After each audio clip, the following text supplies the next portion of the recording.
Lexus GS 400. Gee, it's nice in here. Hey, let's let our friend Sluggo drive. Oh no, he's gonna be mean to me. Don't forget to buckle up. Sluggo likes this big V8. Hey, but no, wait, that's too fast. Whoa, 0 to 60 in 5.7 seconds. Flat. Hey, Sluggo says he could drive all day. The Lexus GS 400, a flat-out value at your Chicago area Lexus dealer. Here's to you. Thanks for making News 2 Chicago your choice for news. It's been 30 years since the fans of New York City were swept up by one of the great upsets in football history. Joe Namath and the New York Jets victorious in Super Bowl III. Bill Parcells earned his place among New York football legends by winning 2 titles as head coach of the Giants. He's back in New York, this time as head coach of the New York Jets. Answering the prayers of their fans, the Jets captured the AFC East title and have positioned themselves for a run at a second Super Bowl. Jacksonville head coach Tom Coughlin is a Bill Parcells disciple, his fiery style reminiscent of his mentor. He's also tasted success as a head coach. He took over the Jaguars in '95. 1 year later, had them in the AFC Championship game after stunning upsets in Buffalo and in Denver. Now the Jags are back in the playoffs for the 3rd straight year. A first-round victory last week over New England has put the Jags 1 game away from the AFC title game and 2 wins away from the Super Bowl.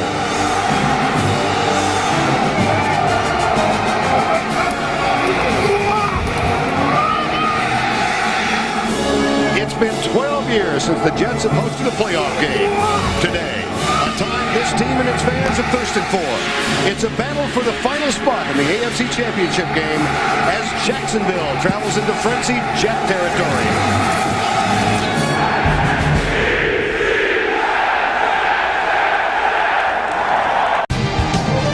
Everybody, I'm Bert Lundquist along with Randy Cross. Welcome to the Meadowlands and the continuation of a remarkable Jet story. 1-15 2 years ago, division champions for the first time since the merger this year. And Randy, any number of feel-good stories this year, none more prominent than Vinny Testaverde and his quarterback play for the Jets. When I think of Vinny Testaverde, I think of poise and confidence in 1998. The Jaguars' goal of the day on Vinny Testaverde, they got to blitz him and try to shake that confidence. For the Jets defense, if you had to say one guy embodies the whole thing that the Jets are about on defense, it's Brian Cox. The entire team has to reflect his personality. For the Jaguars, they got kind of a 2-headed monster on offense. Mark Brunell has to stay in the game and has to stay healthy. Fred Taylor's running game keeps Mark Brunell healthy. But for the Jaguars on defense, a huge story will be how they handle Vinny in the offense. And Kevin Hardy has to be the guy in charge of getting after Vinny Testaverde. Jets in the playoffs for the first time since '91, first time at home since 1986. We'll be back. But down on the field, for more on that story, here's Michelle Tafoya. Yeah, Vern, this is the ice that was chipped off the sidelines earlier today, but the field itself is fine. It was covered by a tarp before all the snow and rain hit earlier this week.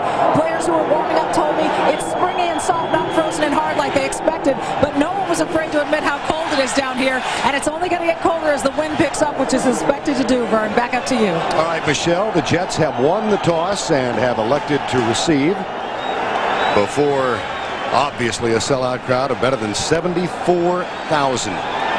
Mike Hollis will kick off. And the deep men for the New York Jets, Kevin Williams, number 23, and Dave Meggett, picked up by Bill Parcells as a free agent in mid-December when Leon Johnson went down. He is a Parcells favorite. And this is the time of year, these are the reasons you sign a Dave Meggett late. Here's the Hollis kick. Will be taken by Meggett at the 9-yard line. Spills, he gets to the 29-yard line. Vinny Testaverde, 12-1 as the start of this year, but for all his years in the NFL, this will be only his 3rd playoff start. He was 1-1 as a starter for Cleveland in '94. Up front, remarkable play by an offensive line that has started every game this year. Elliott, Berger, Mawai, O'Dwyer, and Fabini. Curtis Martin, more than 1,200 yards. Byers back from an inactivity. Corbett and Keyshawn Johnson both with over 1,000 yards receiving. Officially, the ball spotted at the 30, first down and 10. That's Byers in motion. And Testaverde will throw on first down, lobs it out to Martin. He's got two blockers in front. Breaks across the 40 and surges out to the 46-yard line. Bryce Pop makes the tackle. A gain of 17 and a first down for the Jets. Jacksonville's defense, and it has been a problem this season. Smengi, Yurkovich, Pritchett, and Curry up front for Tony Brackett. Pop, Schwartz, and Hardy, the linebackers. And in the secondary, you've got Beasley, Hudson, Darius, and Dave Thomas at 6'3". He goes up against Keyshawn Johnson much of the afternoon. First down from the 47. Play fake. Testaverde comes right. He's got Keyshawn Johnson across the 50 to the 48. And Aaron Beasley is there to make the tackle. I really like that first call, that little screen play, because that set up some blocking down the field and some physical football, specifically by Kevin Mawai, the center. But then you follow it up with a little short one to Keyshawn, and you got something going on out here on the outside. Jacksonville does not have small corners. Beasley, 21, is not a small corner. And on the other side, Dave Thomas is the exact same size as Keyshawn Johnson. Bill Parcells in his second year as head coach of the Jets. Author of an astounding turnaround. Here's the handoff to Martin on 2nd and 3. And he breaks it up the middle over Kevin Mawai's block. First down, Jets after the 7-yard gain. Kevin Hardy and Eric Curry make the tackle. Well, what the Jets want to do is establish inside a matchup right here. John Yurkovich and Kevin Mawai. Look at the quick swim by Mawai. He knows he's got Byers coming backside on that quick trap from the wing. That opens the entire defense up. That wasn't a group of really fantastic blocks on Tom Coughlin's defense. It was the defense reacting to what they saw and overreacting, creating a hole. First down at the 39. This is Brady in motion to the left. There's a quick toss out to Martin. Aaron Curry with penetration, and Martin cuts back to the right. Curtis Martin at the 33-yard line. Donovan Darius and Chris Hudson, the safeties, make the tackle. Well, that was a nice job, though, by Donovan Darius at that safety position, because the Jets have got this quick toss. Denver started this with Terrell Davis. The Jets have adopted it. The whole idea is to get the corner. The corner's been stuffed, so when Martin breaks back, that young safety has the presence of mind to be there and cut that whole thing off. But look at Keyshawn Johnson working inside against Eric Curry, a defensive end. I love watching these receivers from New York block, because they'll block linemen, linebackers, it doesn't matter. Johnson wide to the left on 2nd down. Byers in motion. They hand it off to Martin. This time, defensive penetration led by John Yurkovich. The fire plug at defensive tackle, and Martin is stopped at the 35. Hey, this Jacksonville defense has really been worn out the last 3 or 4 weeks. Not so much on the field as much as off the field. People just ripped this team. Curtis Martin made a comment about having a big game this week, and this defense has taken it personally. But the best way to take it personally against a Curtis Martin, you better be able to handle those 5 guys up front. Dave Meggett in. First time on offense, and the spread offense now for Vinny Testaverde. He's got 5 receivers out.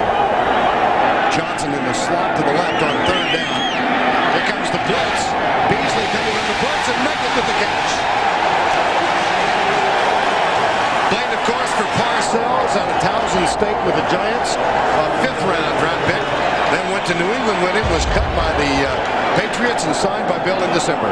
We've been waiting for this since the playoffs started. The off week, knowing that Bill Parcells and David Meggett weren't rejoined here in New York with the Jets, for Dave Meggett to cover kickoffs. He's a weapon as a receiver out of the backfield. He lined up in that case as the wide split receiver on the left. And don't forget also, this young guy out of Towson State, like you said, can also throw a pass. That's a 14-yard gain officially. Testaverde play fake. Smengi comes from the outside. Johnson touchdown. Keyshawn Johnson.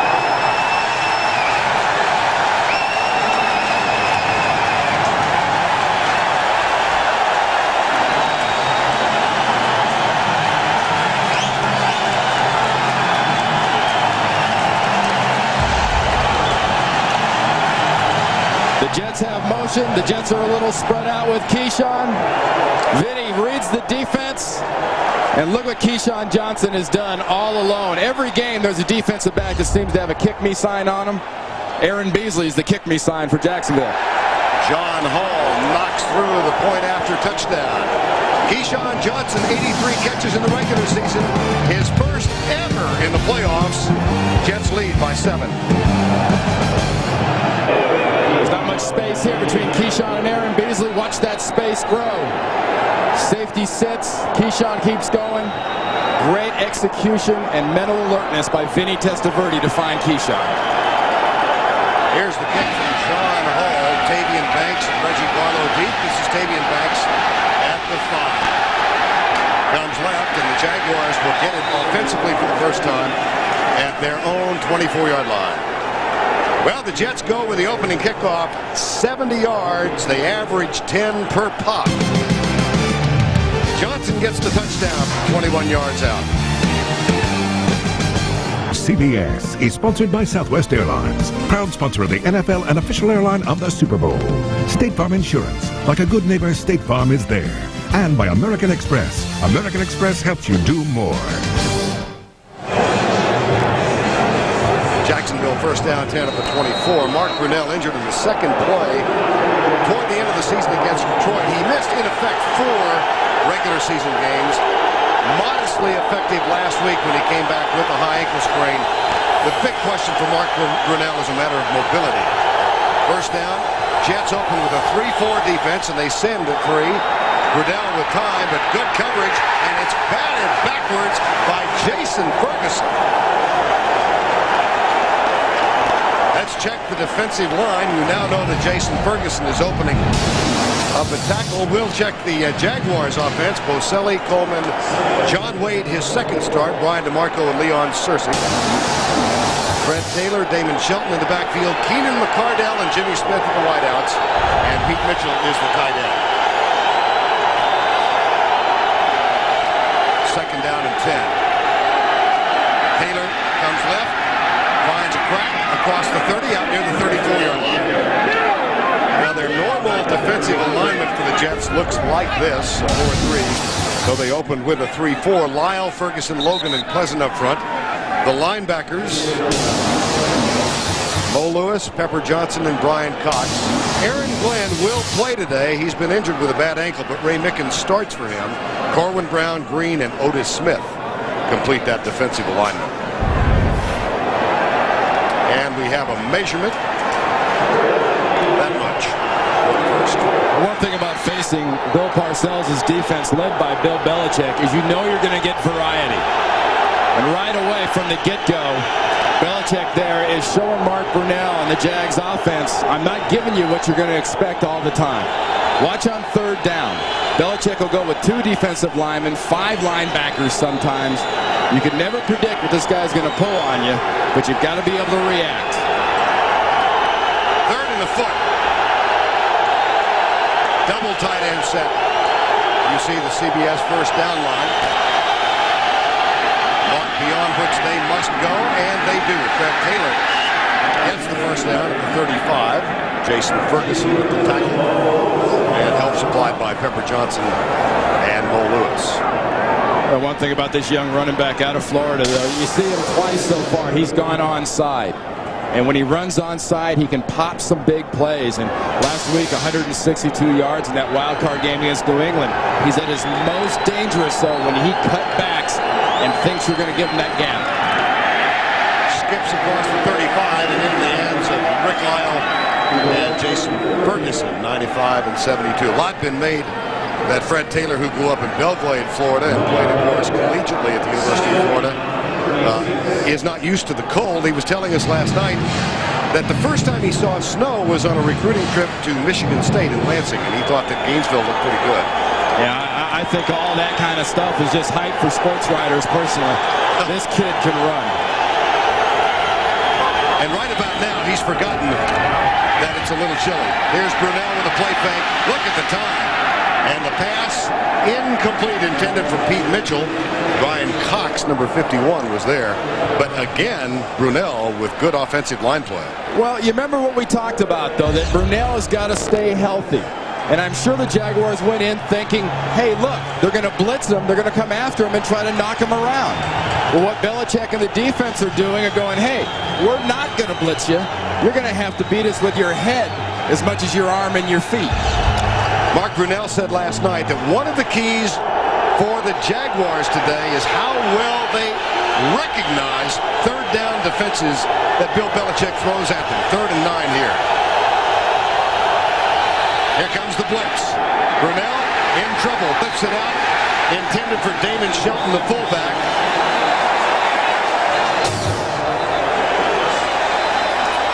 And there's a flag. Prior to the snap, delay of the game, offense. Prior to the snap, delay of the game, offense. 5 yards. That is a big break for the Jacksonville Jaguars, because Tom Coughlin's offense now has seen one of Bill Belichick's blitz packages. Came out and looked like a 4-man line with Brian Cox coming from the quarterbacks onside, the left side. They blitzed him on the backside. They've seen the package. Can they take advantage? 3rd and 14. Reggie Barlow to the left. Brunell will go into the shotgun, but McElwee blows his whistle. Now let's see what Bob McElwee has to explain. 8:28, please. 8:28. Well, they put an additional 8 seconds back on the clock.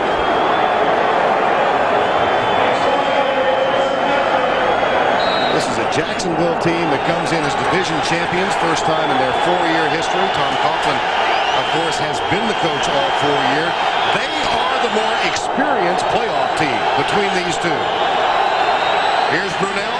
Here comes the rush. Cascadden is coming, and the pass is into the general vicinity of the Jacksonville bench. Anthony Pleasant put the pressure on, and look at Brunell limping as he gets up. Well, when you hit Brunell, it's got to be inside out. When I say inside out, cause a confusion between the guards and the center. Look at the game inside. Pleasant goes outside, Cox comes inside, and Pleasant gets released. And it's Pleasant that hits Mark Brunell. Watch the stunts and the blitzes inside, getting in Mark Brunell's legs. Brian Barker on to punt on for down. Dave Megan still dangerous at 32. Will grab this one at the 29. This time, excellent downfield coverage by the Jaguars. A 40-yard punt for Brian Barker. 4 on the return for Dave Megan. We play midway through the first quarter. January in Jersey. The Jets lead 7-0. NFL on CBS is sponsored by the American General Financial Group. Live the life you've imagined.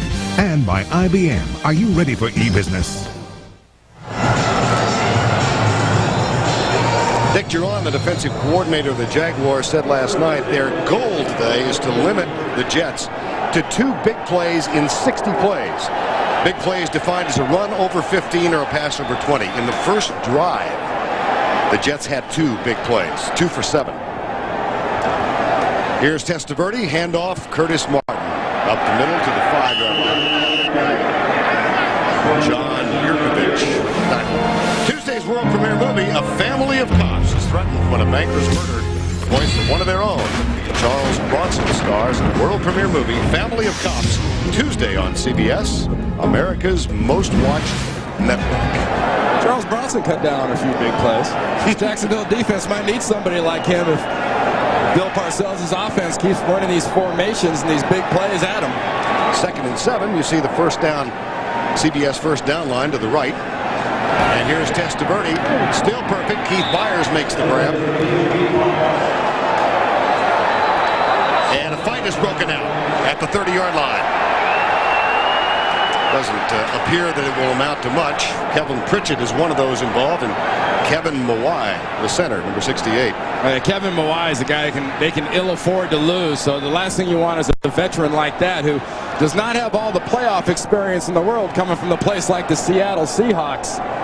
In this high pressure, really emotionally focused type situations as the playoffs can be.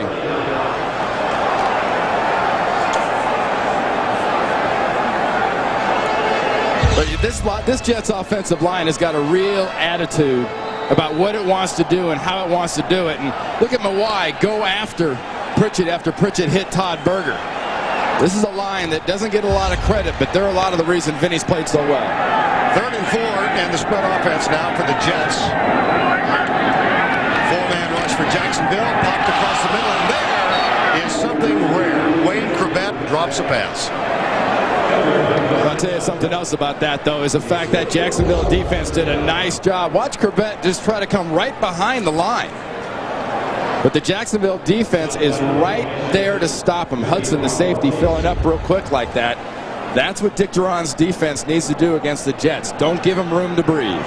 John Kidd, the 3rd Jet putter this season, will send it deep to Reggie Barlow, who led the AFC with a 13-yard per return average. This, not a good punt, but it makes a nice bounce straight up in the air and is picked up by Kevin Devine, and he pays the price back at the 15-yard line. That is a mental mistake by Kevin Devine. He had no business being near that ball. Bad news is, Kevin, you got to go talk to Tom Coughlin now.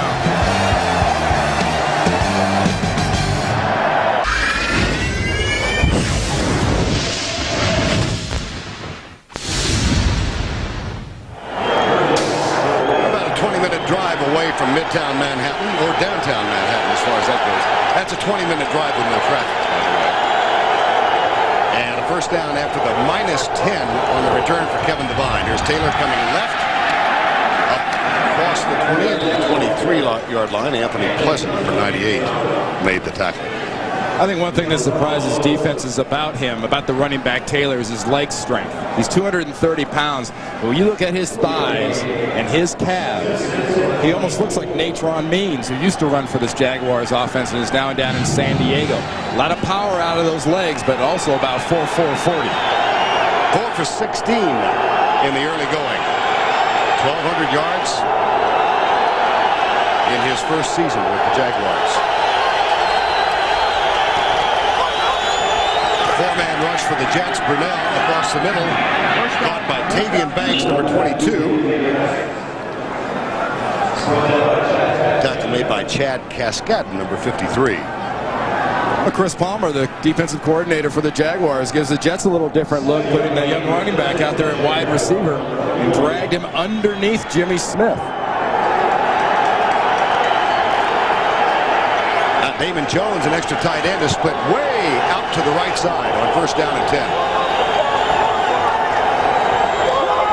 Brunell changing at the line. Here comes the blitz. Taylor tries to cut back, runs into Anthony Pleasant, number 98. Randy was talking about the thighs that Taylor has. And one thing he does with those thighs so well, Vern, is he loves to cut back. He's looking back here. This play wants to go here. Watch how well Mo Lewis and the backside of this defense protect the cutback. Anthony Pleasant's right there, and Mo Lewis had the cutback gone. 2nd and 9, deep right side. Ray Mickens is back defending, and he has excellent coverage on the speedster, number 86. Elvis with it.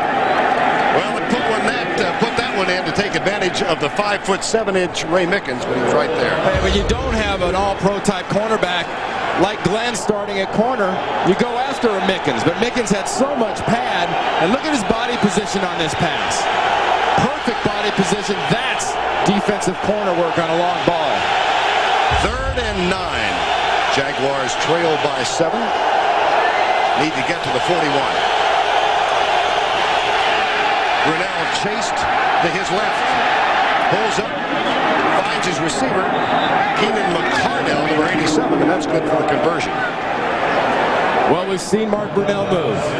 Mark Brunell isn't moving with that speed he normally does, but he's got a little bounce in his step, and that's good for the Jacksonville offense.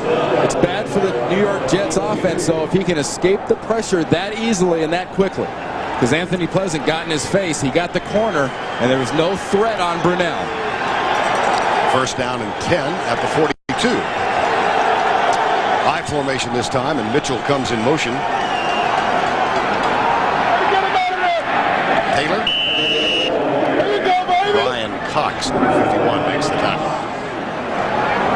I talked about Brian Cox being the attitude and the emotion of this entire Jets team. That's what he's really brought here since Bill Parcells brought him in at the end of July. I mean, veterans, great. Veterans can be fantastic, but it's an intangible that Brian Cox has brought, and most of that's just attitude.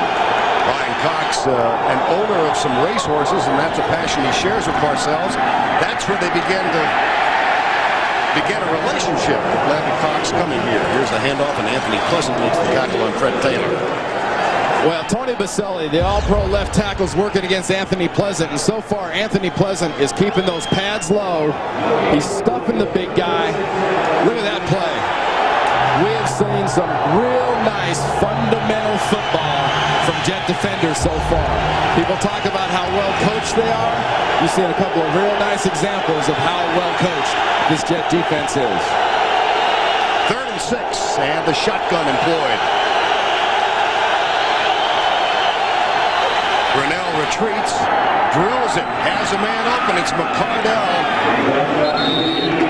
across the 50 for the first time. A 10-yard gain. Keenan McCardell, first down, Jaguars. And in on that tackle on that play was Aaron Glenn, normally the starter at left cornerback. And watch the matchup between McCardell and how he finds a spot for his quarterback. There's the spot, he finds it, and Brunell finds him. They're going to look at Glenn, and they're going to go after Mickens, guaranteed. But a little pass blocking. Think Baselli's strong at all? There's a little of that attitude, too, out of Brian Cox. He was fined twice before this year, though, for swinging at people. Quinn's back in. Here's the reverse to Elvis. No, it's a fake reverse, and the pass incomplete as Bobby Hamilton got a hand up, and Mo Lewis was also there. They fake to the speedster, Whitted, and then Brunell lets it go. Defensive technique, coaching, and responsibility. Watch Hamilton, 92, come in, get up the field, then Mo Lewis gets right in Brunell's face and maintains the onside contain. That's another good sign of very, very good coaching and execution by the defense. 2nd and 10, 7-0 on a Keyshawn Johnson 21-yard touchdown catch. Taylor skips at the line, gets to the 43-yard line. Get online and send your funniest football joke to superbowl.com, then tune in Saturday night, January 30th. You see if it airs during the NFL All-Star Comedy Blitz. 3rd and 8. Jaguars 3 of 4 on 3rd down conversions. 3rd down passing. Bill Cowher talked about how important that was for Jacksonville in the pregame show. Brunell in this offense so far executing very well on 3rd down passing.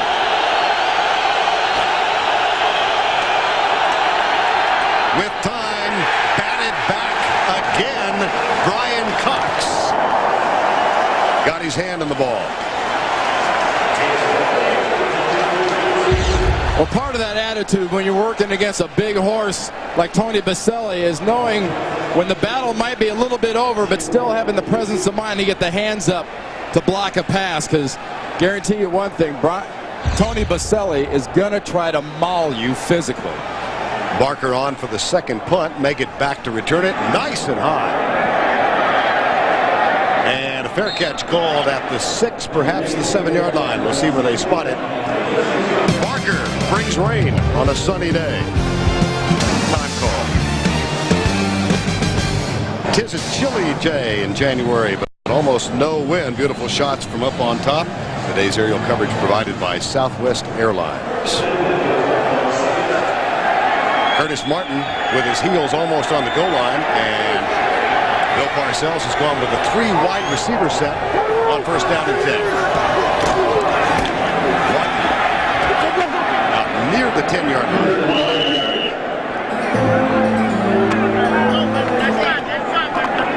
Now let's check in with Michelle Tafoya. Well, guys, because of a heart condition, Vinny Testaverde's dad, Alfred, can't watch the games in person or on TV. I called him this morning to find out how he'd be passing the time. He said he'd probably go to his daughter Elaine's to do some work in the basement. He said he knew she'd be watching the game, but all the carpentry work he'd be doing would drown out the noise. And he said, no matter what I do, it's a long 3 hours, Vern. I can imagine. Well, if somehow word gets to him, they can say his son's doing quite well. 2nd and 8. Here's Martin with a toss. Cuts it back to the right. Gets a couple of yards. Joel Smember, 99. with the tackle. What a nice job, too, by Eric Curry there, Vern. They gave him a little different type of formation, and Eric Curry blew right up the field outside of Jumbo Elliott and set up a nice situation where Curtis Martin had to cut back. So far, Dick Geron's doing an excellent job of game planning since that first drive. Well, we have reached the end of one. That's the end of the first quarter. Bill Parcells' squad on top 7-0. They went 70 yards in 7 plays. Keyshawn Johnson got the touchdown. We'll return to Giant Stadium right after this message and a word from your local station. CBS coverage of the divisional playoffs continuing from Giant Stadium in East Rutherford, New Jersey. We began quarter number 2. The Jets leading 7-0, scored on their opening drive, a 21-yard toss. Vinny Testaverde to Keyshawn Johnson. Ron Lundquist, Randy Cross, and Michelle Tafoya here. First home game since 1986 in that season. The Jets defeated Kansas City in the first round game, then went out to Cleveland and lost in double overtime. They were back in the playoffs in 91, but lost a wild card game in Houston 17-10. Leading here, but looking at a 3rd and 6. And calling timeout.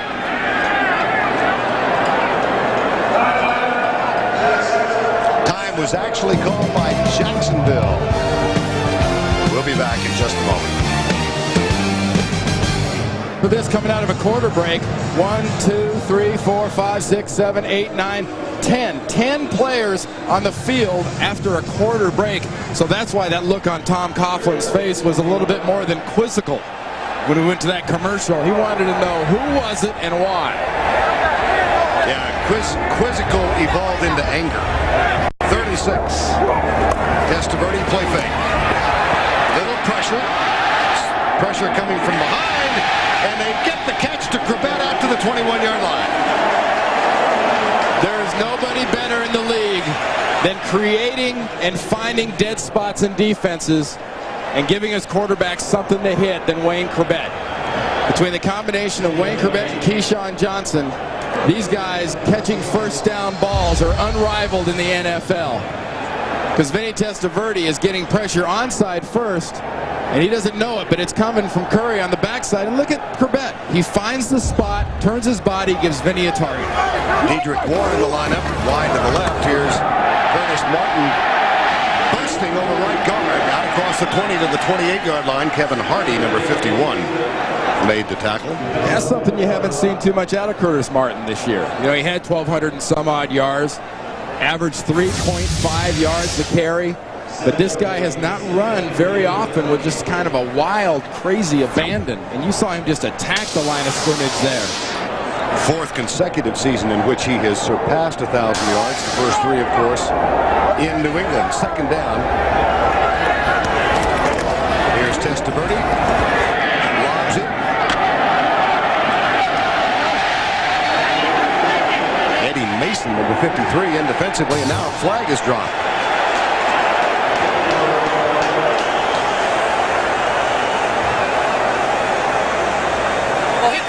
Personal foul, unnecessary roughness, number 20, defense, 15 yards, first down. Donovan Darius. Poise and control are signs of Coughlin teams and Parcells teams. Vinny Testaverde sets the double screen L, but watch the poise and control of Curtis Martin and the lack thereof right there by the young guy Donovan Darius, giving him the shot in the head when he's on the ground. No excuse, period. End of report. Now Meggett is in the backfield after the 15-yard penalty. And a first down at the 47-yard line. Testaverde, quick setup. Oh, boy. Donovan Darius almost made amends of immense proportion. When you're playing a team that physically is better than you, and the Jets are better than Jacksonville, you can't make the dumb mistakes. And when you get opportunities like that, you've got to take advantage of it. In the playoff situation, when you get a chance to get a hand on a ball, you got to find a way. And Donovan Darius wasn't complete, and he knocked it down. But what a great way to make up for a dumb mistake and make a nice catch. Only the second incompletion for Testaverde. He's 7 of 9, second and 10. 7-0 Jets. Corbett in motion. Testaverde looking right all the way this time. Finds Keyshawn Johnson. That's the third catch for Johnson. He celebrated his selection to the Pro Bowl this week by buying 3 rather expensive watches for the 3 quarterbacks on this ball club. Hey, he bought them all Rolexes.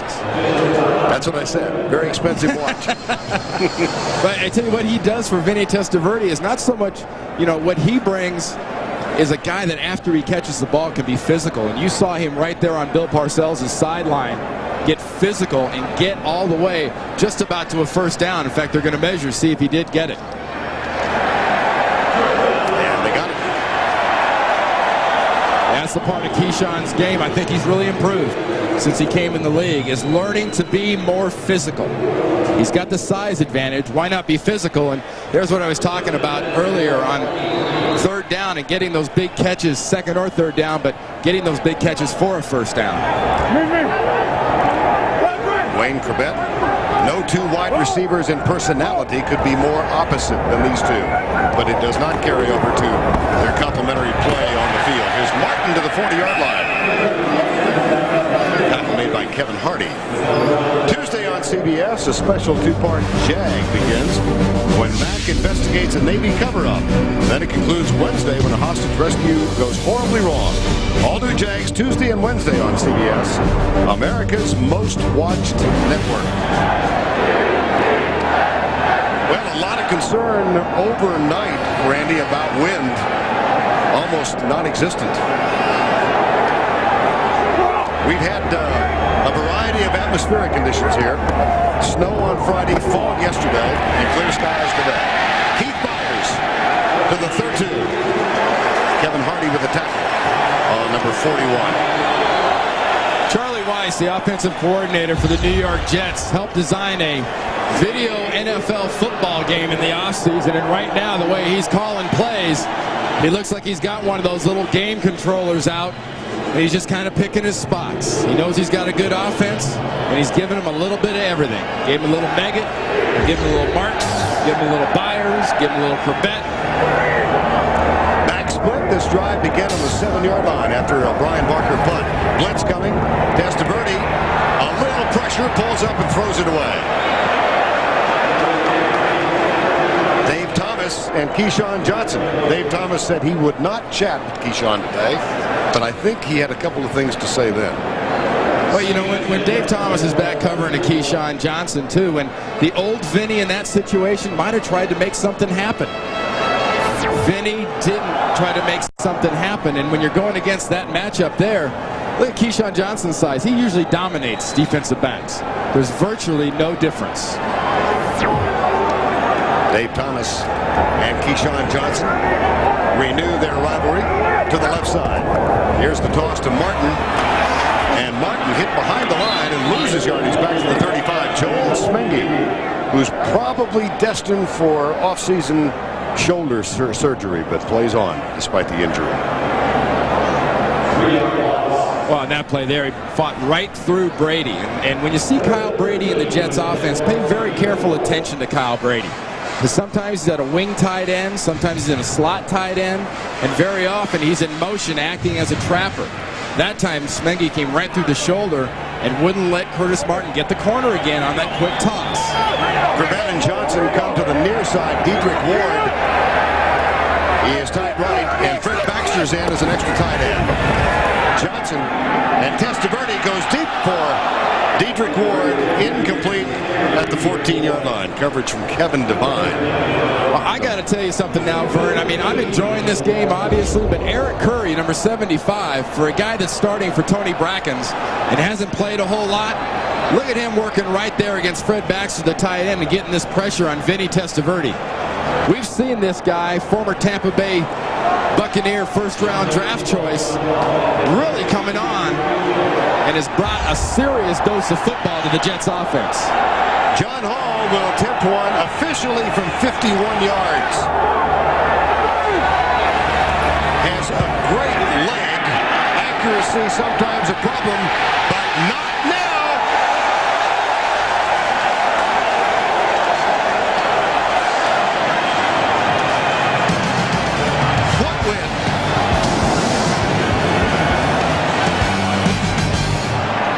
by the new Dodge. It's about change. Nike and the Nike Alpha Project. And by Staples, the office superstore.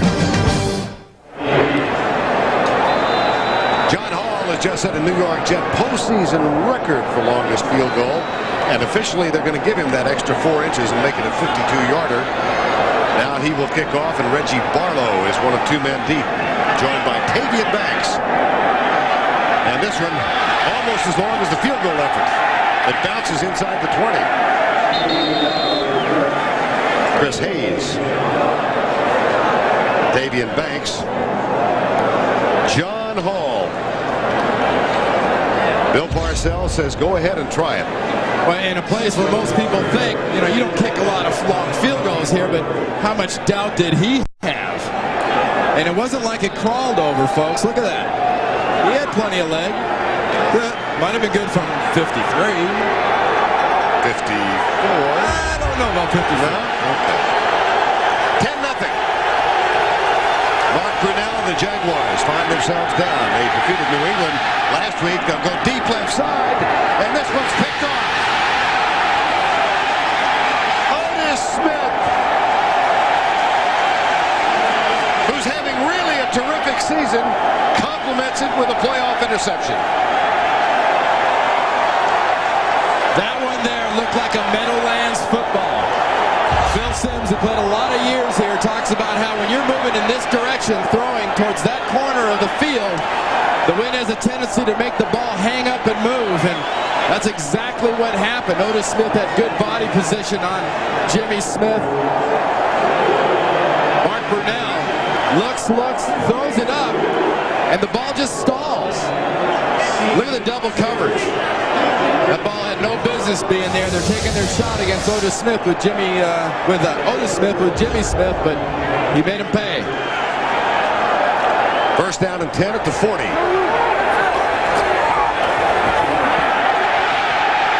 Curtis Martin across the 50 to the 45-yard line. A 15-yard gain. Kevin Hardy finally caught up with him. Well, sometimes, Vern, if you're an offensive lineman, you just got to take a guy where he wants to go. And Kevin Mawai and Todd Berger and Jumbo Elliott just take people where they want to go. Good job there by Jumbo Elliott, but look at the authority and the decision-making of a running back on that run right there. I mean, Curtis Martin is bringing it. He talked this week that he was going to have a big game. He was going to bring it. He has brought it. That's a gain of 15, and the second big play on the ground. This could be the third. Here's Martin down to the 36-yard line. Donovan Darius with the tackle. And that one there was right into the heart of the Jaguars defense. When you talk about the heart, you got to look at Kevin Mawai, the center. He works with the guards in there. O'Dwyer, little quick trap there by Byers on Yurkovich. Nice block by Kevin Mawai on the linebacker, Schwartz. Martin is bringing it, and those offensive linemen are the reason. Curtis Martin, following the block of Kevin Mawai, now has 50 yards, halfway to his stated goal of 100. Here's the play fake from Testaverde. Drills it. Caught. No. Drop. Baxter, who has caught only 3 this season, had that one right in his mitts. Bill Parcells talked about this version of Vinny Testaverde. Doesn't try to force the long passes down the field, and when he moves, he doesn't try to force the ball. He usually just runs. Well, this is designed for a pass. This is designed for Baxter to drag back behind. Vinny put it where it was supposed to be. You can't do it all, Vinny. You need a little help. 3rd and 1. Double tight end set. Baxter lined up tight to the left. Curtis Martin with a deep set has room. And a first down for the Jets at the 31-yard line. 5 more for Curtis Martin. They're really Schwartz, excuse me, Randy. Oh, Vern, they're taking advantage right now of the Jacksonville defense running the ball behind Jumbo, Berger, and Kevin Mawai, because they're just pulverizing the inside of that defense and folding the defense down, enabling Curtis Martin to make those cuts. Watch the defense just fold down to the left, cuts back, sets up the cut back to the left. Dick Duran, the coordinator for the Jaguars, better start stunting. They're going to eat him alive. 1st and 10. Martin again. To the 30-yard line. Kevin Hardy with the tackle, number 51. Well, let's take a look at the CBS Sportsline question of the week. What was the most exciting regular season game this year? We'll give you 4 choices. A, B, C, or D. Log on to vote at cbssportsline.com and on America Online at keyword CBS Sportsline. There's Dick Duran, the defensive coordinator of the Jacksonville Jaguars, who really has to be challenged right now with the attack, the Bill Parcells' offense, and the different looks they're given. Corbett starts in motion. Testaverde goes right for Keyshawn Johnson. And he moves into the 25-yard line. Well, Vinny Testaverde, of course, released last year by Ted Marchibroda and the Baltimore Colts. They decided, Baltimore Colts, listen to me, the Baltimore Ravens. I'm going back to the days of the Super Bowl III. And what a turnaround it's been for him. It really has been, because these numbers as a Jet. I mean, how can you ask for a quarterback to be a better decision maker and a more positive force? And talk about a guy that's in the perfect situation. He's around his family year-round. I've never seen Vinny, and I've been around him most of his career. I've never seen Vinny this comfortable and confident. 3rd and 2. They toss it to Martin. He spins, and he's got the first down. Inside the 20 and down to the 18. Chris Hudson finally got there, but much too late.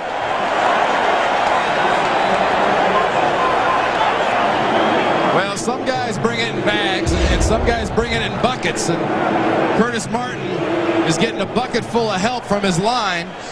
He gets a missed tackle by Curry, and then he just spins out. And if you're a safety, they've got him. He's gone. No, he's not. Here he comes. Now Bill Parcells has Meggett in the lineup along with Alex Van Dyke. 5 receivers. Meggett split way to the left.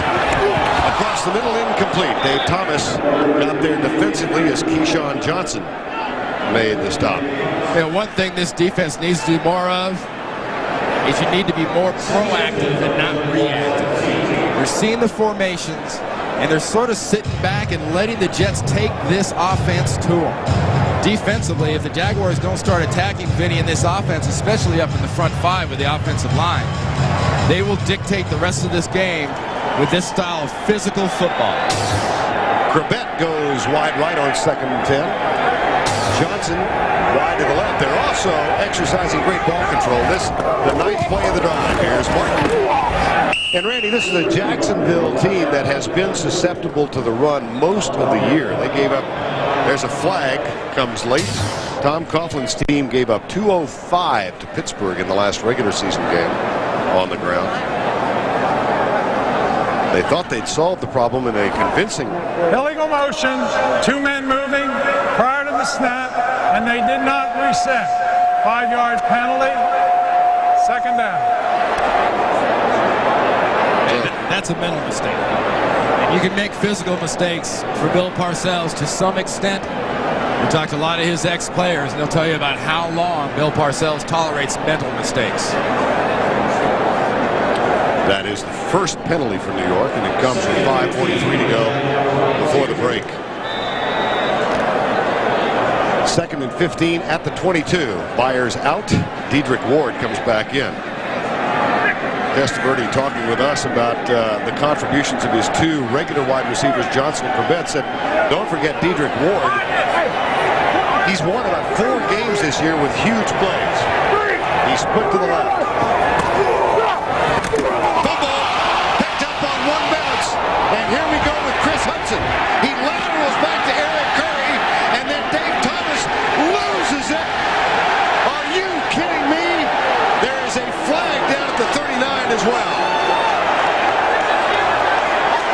Chris Hudson picked it up on 1 bounce and inexplicably decided to lateral the ball to Eric Curry.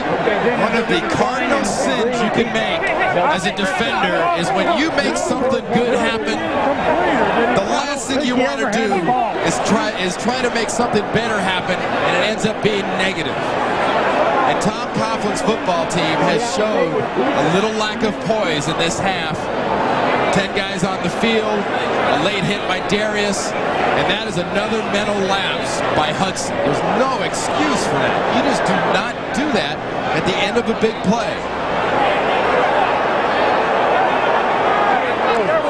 Now we'll have a conversation led by Bob McElwee.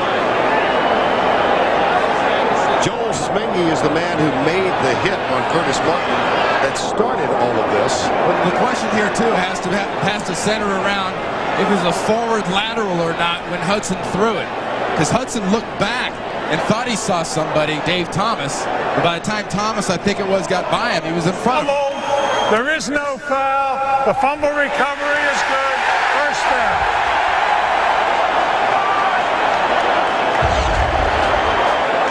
I mean, one three-letter word. Wow. Curtis Martin, there's the negative for the Jets. There's the positive for the Jaguars. Keep it a positive. No, don't. He's going to do it again. And by the time he flips it, it ends up being a forward lateral. Thomas and Curry are in there. And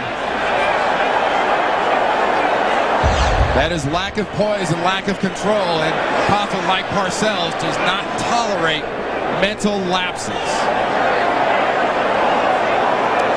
Get the idea sometimes that there are a few too many highlight shows late at night and too many young players want to make their presence known on those highlight shows. Chris Hudson, in his 4th year from Colorado, had given his team a heck of a jump start and then negates it with the decision to lateral. Here's Byers in motion. Martin. Another 8 and maybe 9. Make it officially a 9-yard gain. Well, Charlie Weiss upstairs says, hey, if you liked him on that last preempted drive right in your face, you're going to love him this time, because my offensive line is going to create a hole. Todd Berger is going to drive Yurkovich to the ground. Martin hurdles him, gets hit, and doesn't stop. When a guy gets in the air and gets hit 99.9% of the time, he immediately goes to the ground. Curtis Martin is running possessed. Already 72 yards on 16 carries. They'll give it to him again. Bryce Pop makes the tackle and appears to be short of the first down. Now, that was a little proactive defense. That wasn't waiting and reacting. Bryce Pop came in there and did a little proactive all over the chest of Curtis Martin on that run. And that's the kind of play, the kind of fire this defense needs to get back.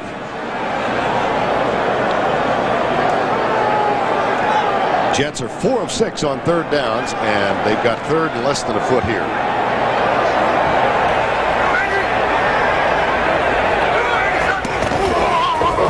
Martin, first down, New York. Out near the 50 at the 48, Donovan Darius makes the tackle. Well, either Jacksonville or the Jets will head out to the Rocky Mountains. The AFC Championship game next Sunday, 4 o'clock. The Denver Broncos, who looked just a little convincing yesterday in destroying Miami, will be at home again. Of course, it was 2 years ago that Jacksonville went out there and defeated the Broncos 30-27. And it will all begin with our coverage of the NFL today. The guys are going on site to Mile High next week. And Mike Shanahan's football team sent a message to the NFL, the heck with the AFC. Those losses, those lapses. First and 10, Testaverde comes left, finds Corbett, who leans out and gets the first down at the 41. Dave Thomas makes the tackle, but a gain of 11. You know, it's wide receivers like Keyshawn with his power and Wayne Corbett with his effort that spoil football fans and football coaches. Because not all receivers have Keyshawn's power, and not all receivers have Corbett's effort. That is a guy thinking the whole time he's on the football field. Right to the time he's being tackled, right to the time he goes to the ground, he's using his head. He did not make the Pro Bowl roster this year. Many thought he should have, but he will go as a guest to Testaverde. Here's Vinny Testaverde for Johnson, tipped away. Nice play by Aaron Beasley, number 21, who got his right hand up. Hey, you got to say Chris Hudson, too, was dragging across in coverage on Keyshawn Johnson. Because Keyshawn's going to come inside. Dave Thomas is going to try to stay with him, but it's a zone defense. They let him run, and look at Hudson pick him up. That is good defense, finished off by Beasley. Watch Beasley coming from the left side of your screen with that right hand. Johnson breaks the huddle, goes wide to the right. Curtis Martin as Crevette goes in motion. Vinny Testaverde goes right. Keyshawn Johnson makes the grab in front of Kevin Devine, number 26. Yeah, that was a pass there. A veteran cornerback might have jumped on that. Vinny let that thing hang out there an awful long time. Devine was thinking tackle, not interception. We have reached the 2-minute warning at the Meadowlands in New Jersey. Jets up by 10. One day, science will create a pill for men's hair loss. That day is today. Propecia, the first pill for men with certain types of hair loss. In clinical studies, the vast majority of men, 83%, maintained their hair count, and most, 66%, regrew some hair. You may need to take it daily for 3 months or more to see results. Propecia is for men only. A small number of men experience certain sexual side effects. Each occurred in less than 2% of men. Women who are or may potentially be pregnant must not use it or handle broken tablets because of the risk of a specific kind of birth defect. Talk to your doctor or pharmacist and read the consumer information they can provide. It may look like just another pill, but for men who want to treat hair loss, it's a beautiful thing to behold. Propecia, helping make hair loss history. Dodge Durango can tow up to 7,400 pounds, nearly half a ton more than its nearest competitor. That's 2 extra dirt bikes, 1 more great big water toy, or 1 more baby grand. Hey, my Durango tows more toys. Gonna lose his wimpy towing blues. Oh yeah. Whoa, look out! Hi there. Need stopping power? Get genuine Midas brakes installed for $69.95 after rebate, for a limited time. And of course our lifetime guarantee. Go Midas.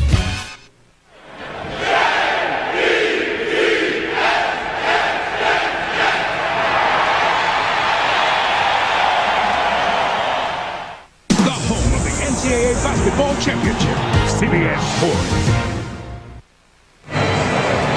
Beautiful view of the skyline of Manhattan in the background. Giant Stadium in the foreground here at the Meadowlands in East Rutherford. And today's aerial coverage provided by Southwest Airlines. Temperature in the mid-20s. The Jets much hotter than that. And they lead at 10-0. Coming up at halftime on the NASDAQ Amex halftime report, we'll go back across the Hudson to Jim Marcus, Brent Jones, Mike Lombardi, and Bill Cowher, coach of the Pittsburgh Steelers, for their analysis of the first half.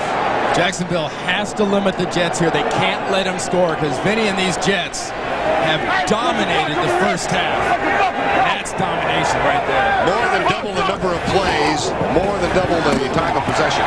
And Curtis Martin has another first down at the 30-yard line, and another little fracas breaks out between these two teams who are not noted for the intensity of their rivalry. They've only played twice before. Jumbo Elliott and Kevin Hardy. There's no excuse for losing your poise like that. And it was started by Kevin Hardy of the Jaguars. Keep your poise. Your football team is killing itself, losing your composure. There's Jumbo right there getting a block on Hardy. He gives him a little bit of a push. That makes him mad, but you don't come back. You do not do that. Not smart football when you're physically being dominated and you're cooperating by being the other guy's 12th man by making dumb mistakes. You have no excuse if you're getting your tail whipped. Kevin Hardy has been a standout for Jacksonville this year despite their struggles defensively. Strong side linebacker a year ago. Made the switch to the weak side when they signed Bryce Pomp as a free agent. And has led the team in tackles, but now and no flag down. Well, the time for that macho and that fire is after the snap and before the whistle. Interesting no call. 1st and 10. Testaverde goes deep right side. Johnson Mayer hangs on as Donovan Darius makes contact, but the 6th grab for Keyshawn Johnson.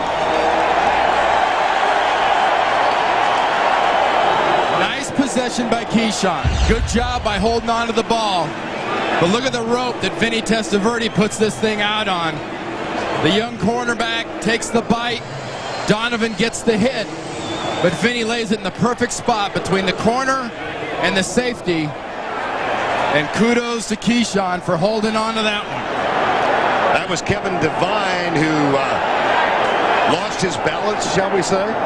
Keyshawn had possession the whole way till he hit the ground. 6 for 67 for Keyshawn. Here's Testaverde. Lobs it out for his tight end, Kyle Brady, who was struggling to get his balance. As he turned around, he was wide open. More pushing and shoving up front with Jose White and Matt O'Dwyer. The Jets are intimidating physically and mentally this defense right now. But Kyle Brady, Vinny kind of spins it in a bad spot, and Brady just can't physically adjust fast enough, or doesn't have quite enough football field to adjust to that pass. Now Parcells will go with a 3 wide receiver set. 2 of them to the left side. Keyshawn Johnson split to the right. 2nd and 10. Draw play. Down to the 10-yard line. Donovan Darius and Brian Schwartz along with Chris Hudson. There, Tom Coughlin, 3 years on the staff with Bill Parcells and the New York Giants, then became the head coach at Boston College. When the Jacksonville job came open, Coughlin called Parcells, and Bill said he told Tom Coughlin, why they've got 3 other guys they want to talk to. Why don't you let them talk to those 3 and tell them if they're not happy with them, come back to you and enhance your position. Said Coughlin did that. Reverse. Keyshawn Johnson. He will stroll in.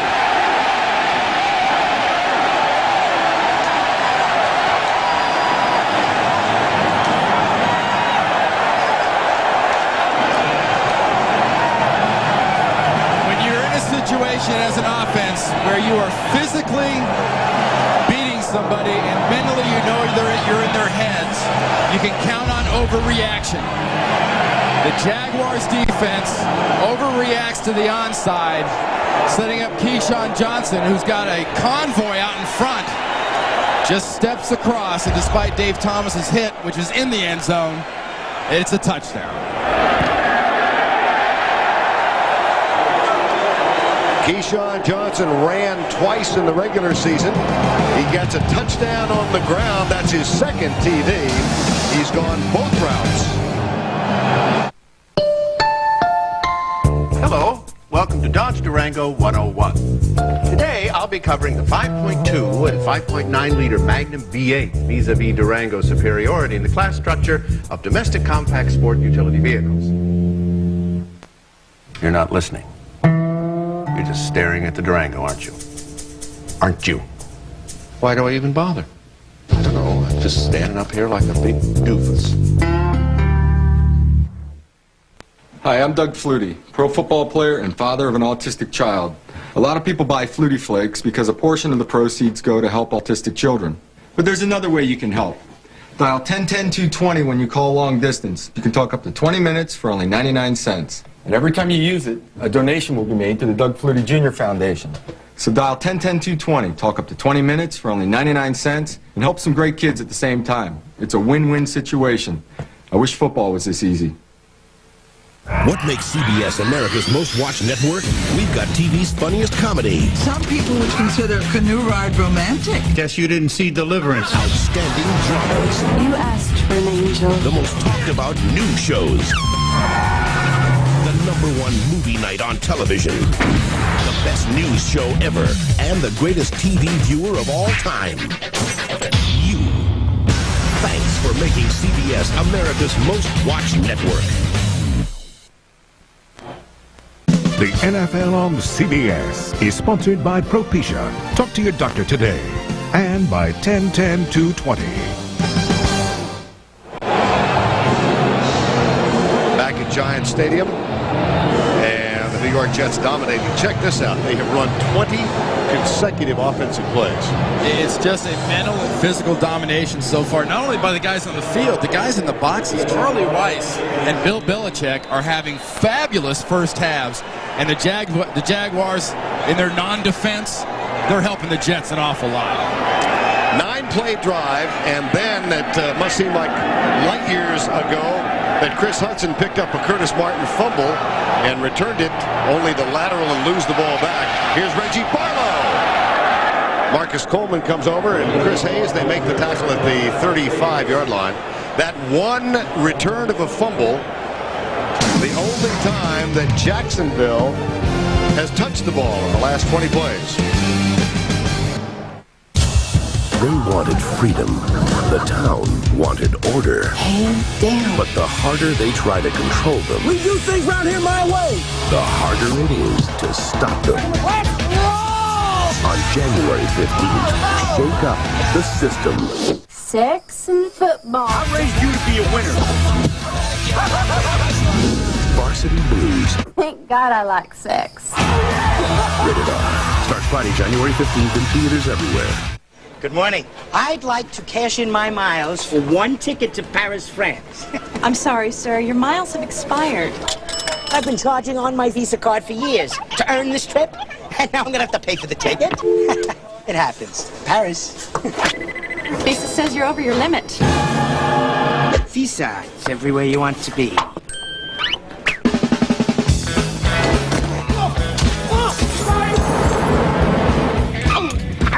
I told you what I've been through. I need a doctor. Je suis un espion. Espion? Espion! Espion! But Visa, can you at least help me find the doctor? How about a lawyer? Visa says they're everywhere, but American Express helps you with just about everything. So you can always do more. I do not get French fashion. Rock legend Elton John and country superstar Leanne Rimes perform together for the first time, plus the one and only Garth Brooks live. The People's Choice Awards, CBS tonight.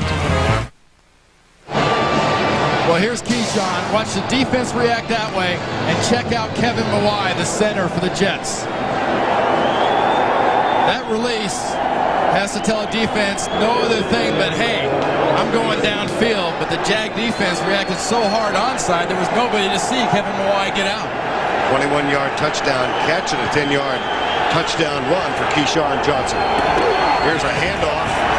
Fred Taylor out to the 40-yard line. Coming up with the NASDAQ Amex halftime report back across the Hudson. Jim Nance, Brent Jones, Marcus Allen, Mike Lombardi, and Bill Cowher.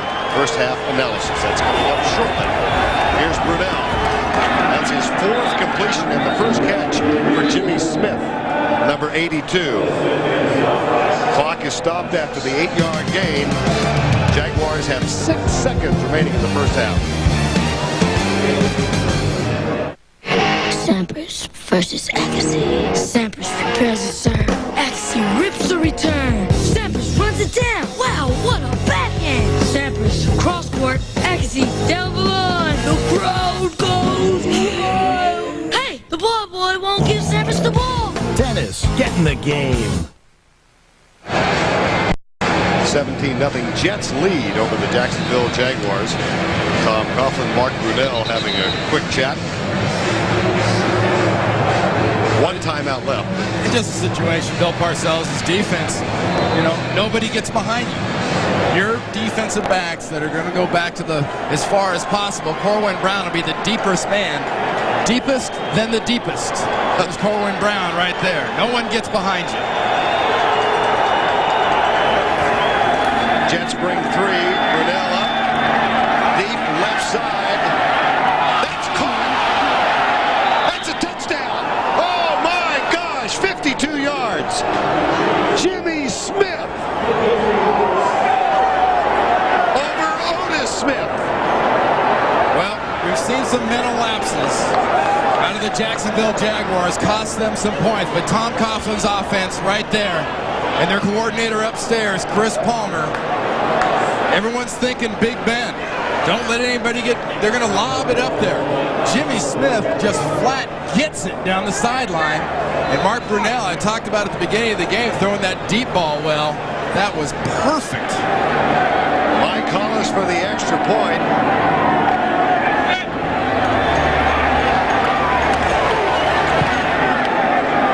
Lightning strikes for the Jaguars. At the end of the half, Bill Belichick and Bill Parcells will have some pearls for their boys in the locker room, because Otis Smith gets blown by Jimmy Smith. Look at that concentration to catch that. And Henderson doesn't get over fast enough to help Otis. And Brunell acts like, hey, was there ever a doubt? Otis Smith has given up just one touchdown pass in regular season. That to Marcus Pollard of the Indianapolis Colts. But a lapse on the final play allows the Jaguars to get back in the game. NASDAQ MX halftime report next. That's all coming up in just a moment. Oklahoma collides with Cincy. Syracuse slams into Georgetown, and Indiana battles Purdue. It's all on the road to the Final Four next Saturday on CBS. CBS presents a new dramatic series about a family of cops who love to live life on the edge. If you're not focused on your job, real dangerous out there, you pass that test. For Jacksonville, Fred Taylor with Jacksonville. Fred Taylor with the majority of those 26. Curtis Martin had a huge first half with 84 yards. But Keyshawn Johnson part of the story as well. A touchdown on the ground and one in the air. Reggie Barlow, one of two deep men. He's joined by Tavian Banks. Here's John Hall's kickoff. This is Tavian Banks. Fourth round pick. The rookie is out across the 20 to the 22-yard line. Well, we mentioned the power game of the New York Jets led by Curtis Martin, but Keyshawn Johnson had a big part in the lead. He really has been, and he's such a great all-around weapon for Vinny Testaverde on offense, whether it's taking advantage of his size when you're throwing him a quick slant at the goal line or letting him run a really well-timed and well-set-up reverse for a touchdown. But end of the game, or end of the half, I just can't believe that this actually happened. I see it again, and I'm stunned that you don't have somebody deeper than anybody else. Fred Taylor spins out to the 21-yard line, and we check in with Michelle Tafoya. All right, Virgil, Tom Coughlin told me at halftime that Chris Hudson's fumble was the, quote, stupidest play in football. He said, we've got to stop the Jets sometime, and that touchdown you're talking about just before halftime may be a momentum builder for the Jags. And Bill Parcells agreed. He told me his team lost concentration on that play, and that the first 5 minutes of the second half will be telling with Jacksonville having the ball. Guys? Thanks, Michelle. 2nd and 11, Jacksonville. Brunell will throw. Little slant pattern, Jimmy Smith, and he's got a first down out to the 40-yard line. 19-yard gain.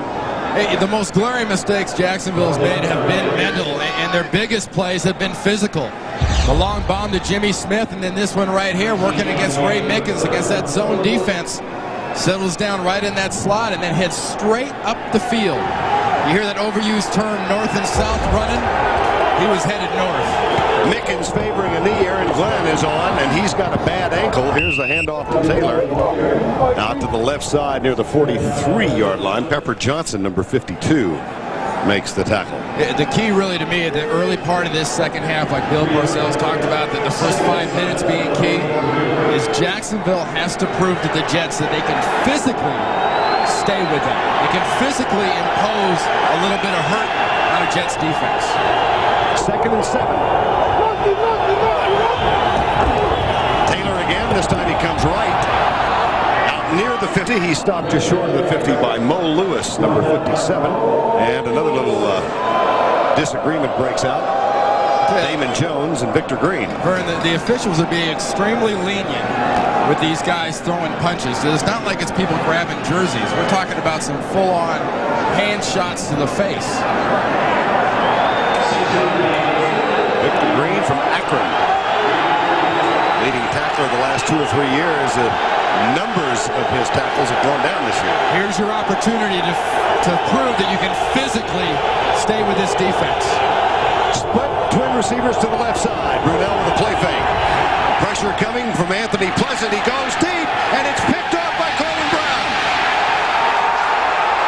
Brown has an escort.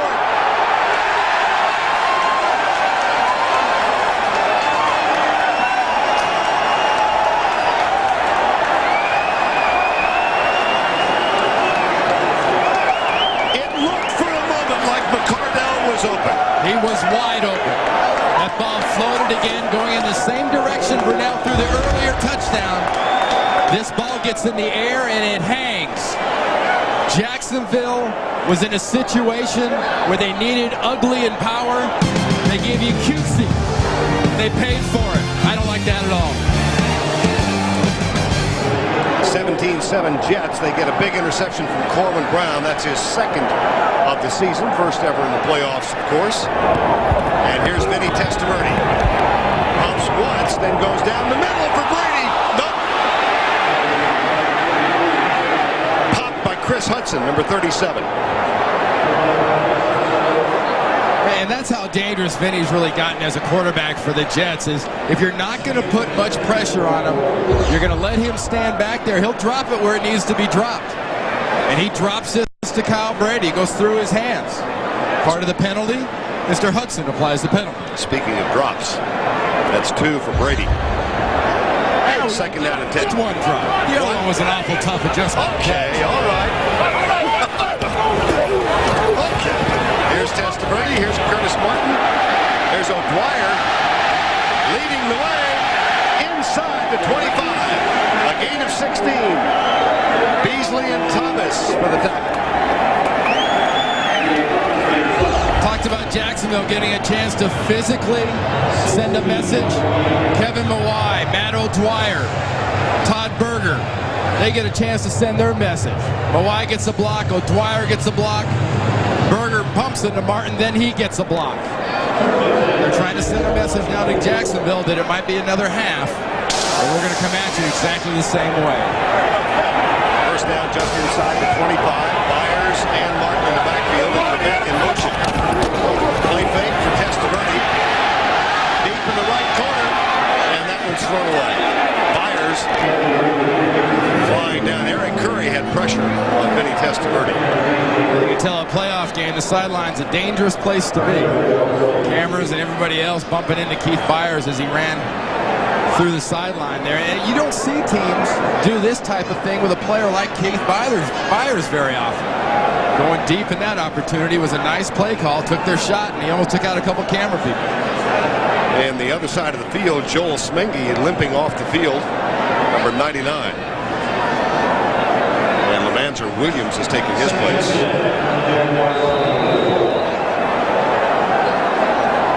Second and 10. Alex Van Dyke is in the lineup. He and Dedrick Ward, go wide to the right. And Testaverde operates from the gun.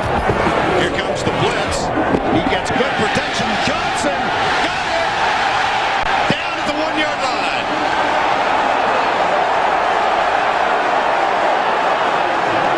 Beautiful pass from Vinny Testaverde. Yeah, this is almost like a New Year's Eve pass. You know, when they pull the string on that big bag of balloons and they drop right out of the sky? Right about now, Vinny's pulling that string and it's dropping perfectly in to Keyshawn Johnson. Poise and confidence has been Vinny's trademark all year long. Takes a lot of confidence to drop one in like this.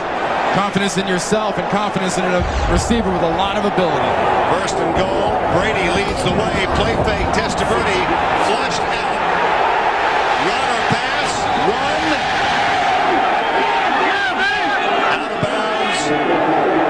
About 6 inches short of the touchdown. Well, remember Bill Parcells talking about Vinny. When you run and it's not a designed run, go ahead, or a designed pass, go ahead and just run. Don't try to make something happen. Jacksonville's defense puts the pressure on him. Vinny thinks about throwing, but now he's just going to run it. Watch the ball and where it is in relation to the goal line. See it in his right hand. If that ball was in his left hand, like yesterday, Jamal Anderson, as he was going to the end zone, he switched to the right hand and reached over.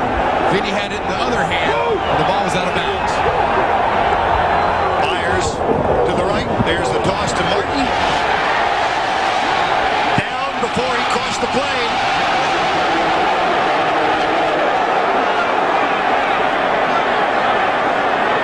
It'll be third down.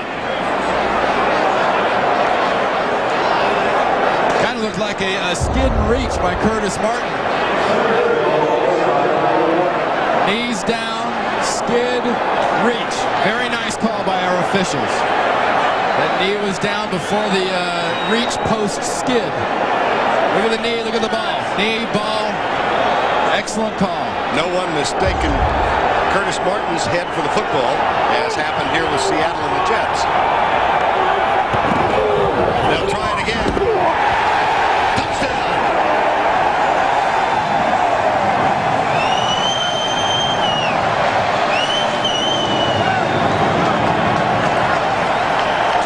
Remember I talked about earlier, Vern, about getting cued at the wrong time. Well, back-to-back football plays, Bill Parcells' teams gets ugly. Lets the big guys up front make a hole. First one, Curtis Martin couldn't get there, and McManus, 55, didn't hit Curtis Martin until he was about half a yard in the end zone. John Hall on for the extra point. Bill Parcells told Michelle Tafoya the first 5 minutes would be significant in this game. Cornwood Brown gets the interception. Martin gets the touchdown. The Jets up by 17. Sponsor of the NFL and official airline of the Super Bowl. GMC Envoy. Do one thing, do it well. And by the NASDAQ MX Market Group, the market of markets. That's Ernie on the top, Frank on the bottom. They are brothers. They are firefighters in New York City. And they've been leading cheers here for the Jets for the last 14 years. Never with more emotion than today. Reggie Barlow. Reggie Barlow! No flags in the foot race. Marcus Coleman chases. Barlow has great speed, but Coleman knocks him out of bounds. 88 yards, but no touchdown. Bill Parcells has to think Tom Coughlin's football team is the thing that wouldn't leave. Just about the time you figure you got their tails stuffed out the front door, they try to make something happen, and they get back in the front door. Reggie Barlow kind of fakes that throwback, got some good blocking, but here it's just nothing but blaze and speed. If you're a Jet special teams player, you got some explaining to do. McCardell breaks to the left. Jimmy Smith comes to the right. Backs in the eye. Brunell fires it for Mitchell, overthrown. Mickens back on the field, went back to retrieve it. Right, we talked about having some explaining to do if you're a Jets special teams player. Who do you think you have to explain to first? That's Mike Sweatman, the special teams coach of the New York Jets. Second and goal.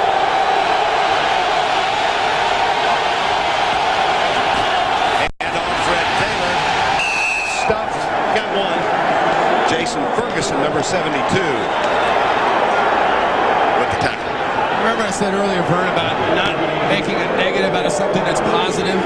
Right now the Jets defense has seen a negative. The negative's a long kickoff return. We're trying to make that into a positive right here by playing aggressive defense and keeping Jacksonville out of the end zone. Mitchell and McCardell split to the left. Jimmy Smith to the right. Out of the shotgun, here's Brunell rolling to his left. Good coverage, fires deep in the end zone, tipped by Victor Green, number 21.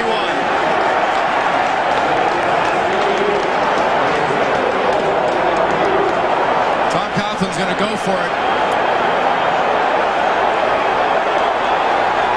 And he's seen a Bill Belichick defense that on that last play stretched and stretched and did an excellent job of staying in front of every receiver for the Jaguars. What do you think? A field goal, you're down 14 with more than a quarter and a half to play. Do you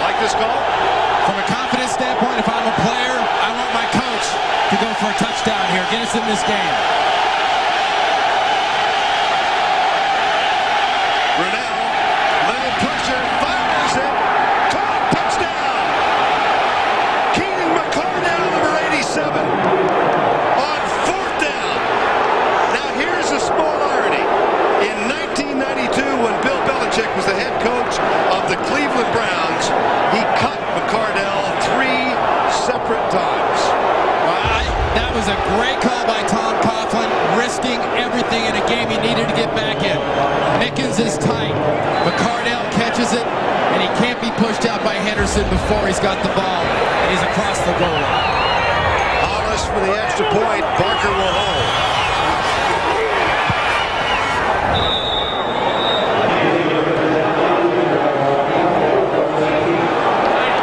Keenan McCardell for Mark Brunell. Needed some fire. That's Jaguar fire. Getting a little rundown on the Jacksonville sideline. Reggie Barlow's 88-yard kickoff return helps set up the touchdown. It comes on 4th down. Brunell, McCardell. I really like that call, though. I mean, sometimes is that conventional wisdom? Heck no. But you got to go with your gut. There's no hesitation by Tom Coughlin. Mike Hollis will kick it deep. Dave Meggett, Kevin Williams await it. And this will be Meggett at the 13. Out to the 29-yard line. Eric Storrs, number 50, makes the tackle. 7:58 to go in the 3rd quarter. Keenan McCardell makes the grab. Sweet. At American General, we help over 12 million people every day live the lives they've imagined. With retirement services, life insurance, consumer loans, and whether they have big dreams or little dreams, the real victory is seeing their dreams come true. American General Financial Group. Live the life you've imagined. Start looking forward to the drive home.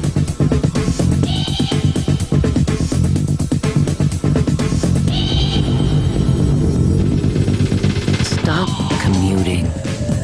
Start driving. Introducing Alero. Alero by Oldsmobile. Start something. It's been a tradition since 1876. Think about that. That's more than 120 years ago that this company started making Budweiser under Adolphus Busch. The family has always put in the forefront, protect the excellence of the product Budweiser. And I think he would be very happy that the generations of his family have practiced what he taught us. When back pain strikes, will Becker go new age? I could call my acupuncturist. I'd rather die. What was that? Okay. All new Becker, CBS Monday. The NFL on CBS is sponsored by Oldsmobile and your local Oldsmobile dealers. And by the American General Financial Group. Live the life you imagine. Giant Stadium aglow in the midwinter sunshine. These overhead shots being brought to you, provided by Southwest Airlines. First down, 3 wide receivers in for Vinny Testaverde and the Jets. From the 30, they lead by 10. Hardy fires it, caught by Corbett out to the 45-yard line. In front of Kevin Hardy, and a quick strike. Number 16 to number 80 for a gain of 16. Just watching this drive that just happened before by the New York Jets, followed up by a play like this by Wayne Corbett. I'm starting to think of a box that has nothing to do but put his hands in front of his face because he's not sure where the punches are coming from, and the Jags defense have got their gloves in front of their face, and the Jets are hitting them at will. 16-yard gain and a first down out to the 46. Brady with the lead block. Curtis Martin out to the 48-yard line. Coming in just 3 days on CBS, Dan Rather, Bob Simon, Vicky Mabry, and Charlie Rose will bring you 60 Minutes 2, the most talked about new show of the year, premiering Wednesday on CBS, America's most watched network. Vern, we've saw Tom Coughlin go for it on that fourth down, get a touchdown to get his team back in the game. And Bill Parcells, being the Bill Parcells everyone's come to know, in this situation is going to jam this ball in the Jaguars defense's face to try to put them back out of the game. On your left, you see the CBS first down line. Here's Martin from Testaverde. Nice block from a wide, but we may have a hole. This one could be coming back. Donovan Darius trails Martin and makes the tackle. Anytime a defender goes down with what you have to refer to as kind of a suspicious twisting motion, it's usually followed by a flag. Holding, number 70, offense. 5 yards, 10 yards. Second down. Caution C. Penalty on Matt O'Dwyer. Matt O'Dwyer right there. Got the right arm around the shoulder pads. The body starts going down and twisting like that. Official standing on the sidelines. They've got a great sight line on that. Matt O'Dwyer, part of a 5-man front that has started every game this year. In the last 5 games, this Jet offensive line allowed 1 sack. That's in regular season. Testaverde back. Finds Martin again. Out to the 50 and down. Set up a third down as Eddie Mason, number 53, gets out to make the stop. Good anticipation by Charlie Weiss upstairs in this half so far for the New York Jets, in that he's thinking about what Dick Jauron is wanting to do against his offense. Are they going to attack me? Good. If they're going to attack me, I'm going to have Vinny just flick out the little short passes, the little screens, to take a little bit of sting off the defense. 3rd and 5. 24-14. The Jets seem to have this game put away when they were up 17-0. But Jacksonville scored on the final play of the half, a 52-yard toss. Here's Testaverde. There's Dedrick Ward and Dave Thomas. And another third down conversion, this time 18 yards. What'd you say earlier about Dedrick Ward? You worry about Keyshawn.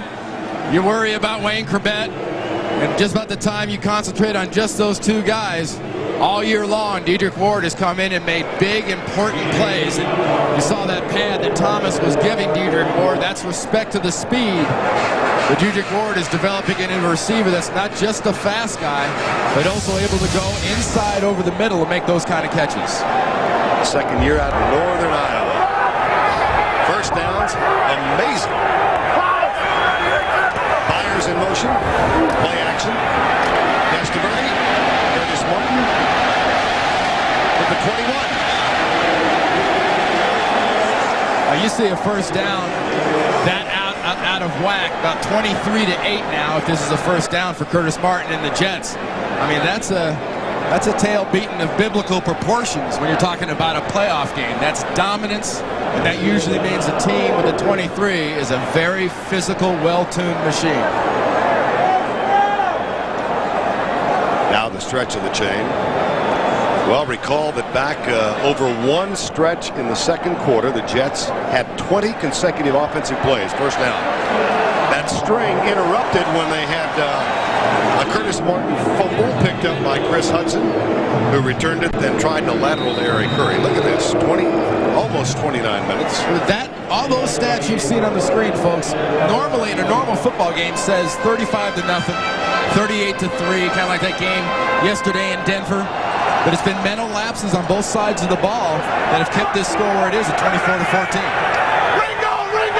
Byers in motion, double tight end set.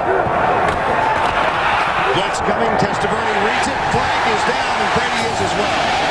The flag is back at the line of scrimmage. Darius makes the contact on Brady. If the play stands, it's a 17-yard gain. It was a great job of blitz pickup. The Jaguars are trying to cheat. Offside defense, number 51 in the neutral zone of the defense. The penalty is declined. First down. Kevin Hardy, the linebacker, was trying to cheat up on the blitz. Trying to get that extra little step on Vinny Testaverde. Here's Hardy. See the little cheat?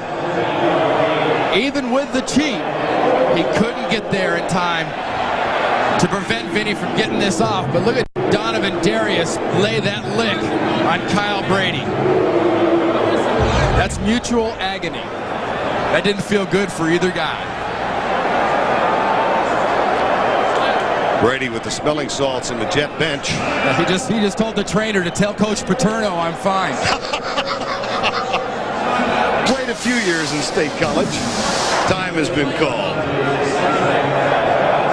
Welcome back to the Meadowlands, East Rutherford, New Jersey, the divisional playoffs on CBS. We have just 3 minutes remaining, third quarter. And Kyle Brady during the timeout back on the field. Donovan Darius, who delivered the blow that sent him to the Jet sideline, also remains on the field. First and goal, Jets up by 10. Inside there, Curtis Martin stopped at the 1.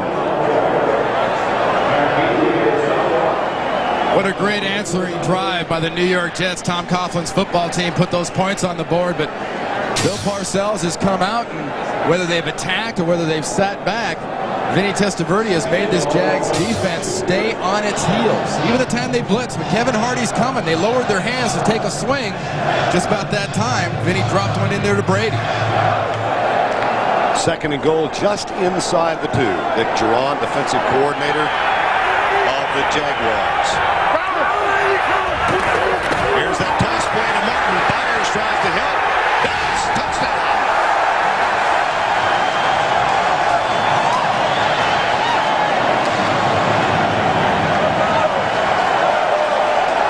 Not only are you seeing a scene of real physical domination at time up front for the offensive line, you're also seeing guys like Jumbo Elliott and especially Kevin Mawai, the center. Look at Mawai, 68, pull out. That's a 310-pound center pulling out in front of a running back and meeting him in the end zone. They don't make many of those, folks, in case you were wondering. John Hall. John Kidd's hold. Mawai leads the way for Curtis Martin's second touchdown of the ballgame. This is a New York Jet team in the playoffs for the first time since '91. They started this season 0-2. This is a play Terrell Davis and the Denver Broncos have worked to perfection, and the Jets have picked it up, put a wrinkle or two in there with a pulling center. And Curtis Martin, I talked about him bringing it. He hasn't stopped bringing it since the early run.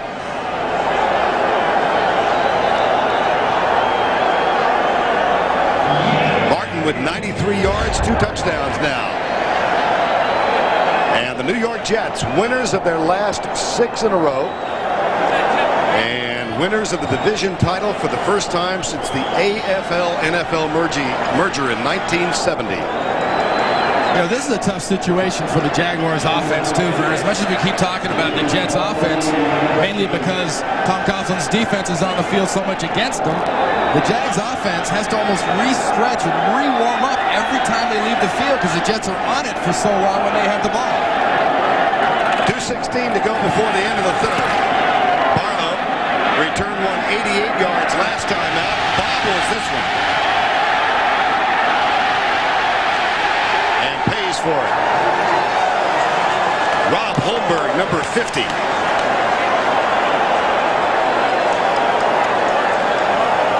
When you're on a kickoff return, the last thing you want to do is stop. And if you're Rob Holmberg coming down on a kickoff, you'd love to see a guy just sort of just square up in the crosshairs and then stop. Thank you very much.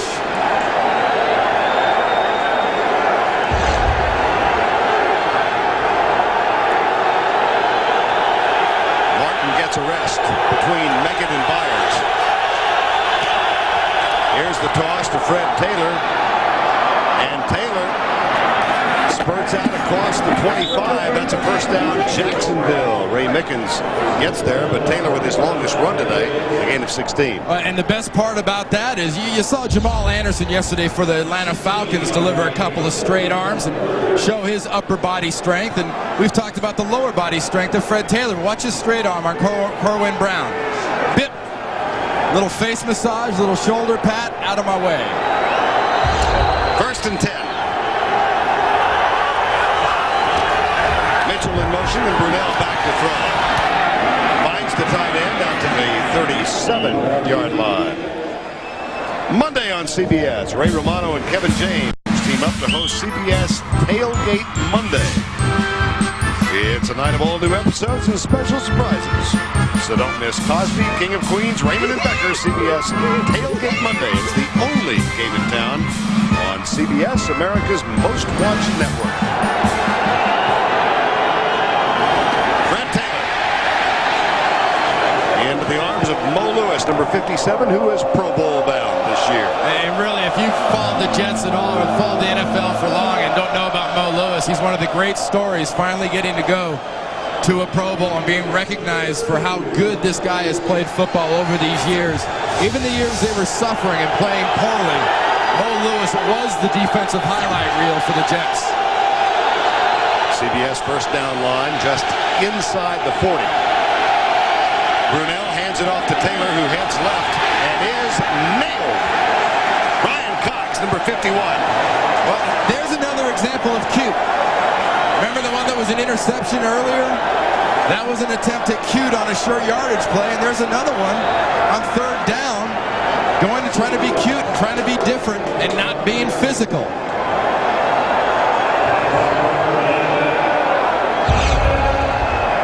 Bill Parcells is trying to get himself a timeout. Thinks he's got the wrong defense on the ball, on the field. He knows he's going to get the ball back. He's thinking about the clock. Talk about people never getting their heads out of the game. Bill wants it. Bill wants that timeout so he can get the ball back and keep the wind at his back. Well, Bill Parcells got the timeout.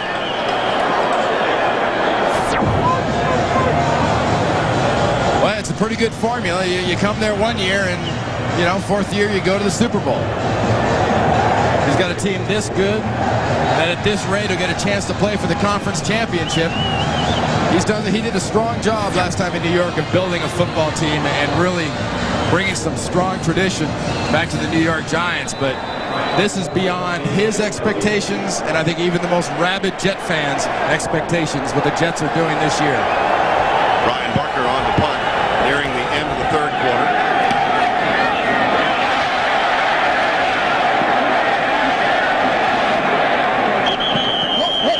Making waves, everyone away. 36-yard punt. Nothing on the return. Women's Basketball Classic presented by Honda. Second-ranked Tennessee goes into Connecticut to take on UConn. That's later today. As a matter of fact, it will follow the American General NFL postgame report. Tennessee and UConn later this afternoon. Hey, you wondered why Bill Parcells called that timeout out there. You saw that kick into the wind, got stuffed by the wind, and then dropped and dribbled out of bounds. And you got it going with you. And you're in this stadium, and no one knows the wind's here better than that guy right there. You take whatever advantage this place will give you. Now there's the wind up aloft, but if you look at the top of the goalposts, the little dish rags are limp. In this place, you need flags about every 10 feet as you go up to get a measure of the wind. First down and 10.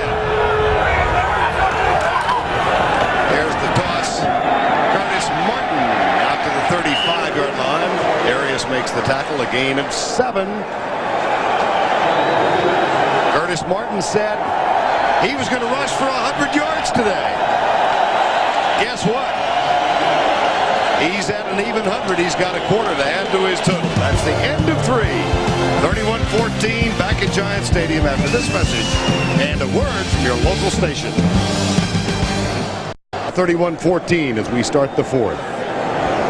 Ladies and gentlemen, the following boys and girls are the national champions in each of their respective age divisions from this weekend's NFL Punt, Pass, and Kick National Finals competition. Presenting the awards, Gene Washington and Greg Bradshaw. We begin with our youngest competitors. The 8 and 9-year-old girls champion, Kristen Eibel, representing the Detroit Lions. The 8 and 9-year-old boys champion, Caleb Loddig, representing the Indianapolis Colts. The 10 and 11-year-old girls champion, Amanda Shattuck, representing the New England Patriots. The 10, 11-year-old boys champion, Ryan Musser, representing the Philadelphia Eagles. The 12 and 13-year-old girls champion is Miranda Chandler, representing the Dallas Cowboys. The 12 and 13-year-old boys champion, Ryan Moore, representing the Tennessee Oilers. The 14 and 15-year-old girls champion, Adrienne Allo, representing the San Diego Chargers. And the 14 and 15-year-old boys champion, Matt Kappelman, representing Jacksonville Jaguars. To learn more about the new National Competitive Youth Program, NFL Flag, as well as other NFL Play Football programs, please call 1-800-NFL-SNAP. You know, Vern, that's one of the great things I think the NFL is doing, too, is really extending themselves to the kids. Because that's the future of this game right now, are kids just like you saw right there. That'll eventually turn into guys like Vinny and Yurko and Curtis Martin. You talked about the 100-yard game. And then they'll age into guys like Randy Cross. Yeah, it's very important to know. Second down, Curtis Martin, Donovan Darius.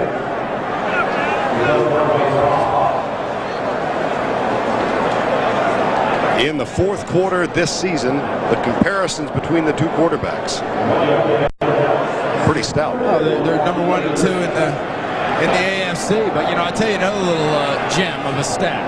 We got a 100-yard rusher in this game. This year, there have been 144 100-yard rushers in the regular season. And when you had a 100-yard rusher, you won 75% of the football games. 3rd and 1 for the Jets, and they have the 100-yard rusher. That's Baxter. And they toss it to Martin. Well, now he's under 100 yards. Kevin Hardy with a tackle, number 51. Well, what goes along with that thing, with a 100-yard rusher, is physical dominance. And now that play is not a good example of physical dominance. That play right there is an excellent example of a good attacking defense on Bill Parcells' offense. John Kidd, only the second punt today, mentioned that he is the 3rd punter the Jets have used. They had Nick Gallery to open the season. Parcells unhappy with him, cut him after the first game. Re-signed the veteran Brian Hansen, but then after week 8 in Kansas City, they released Hansen and signed John Kidd. Barlow, driven down to the 36-yard line. Tackle made by John Hudson, the punt snapper. Time call.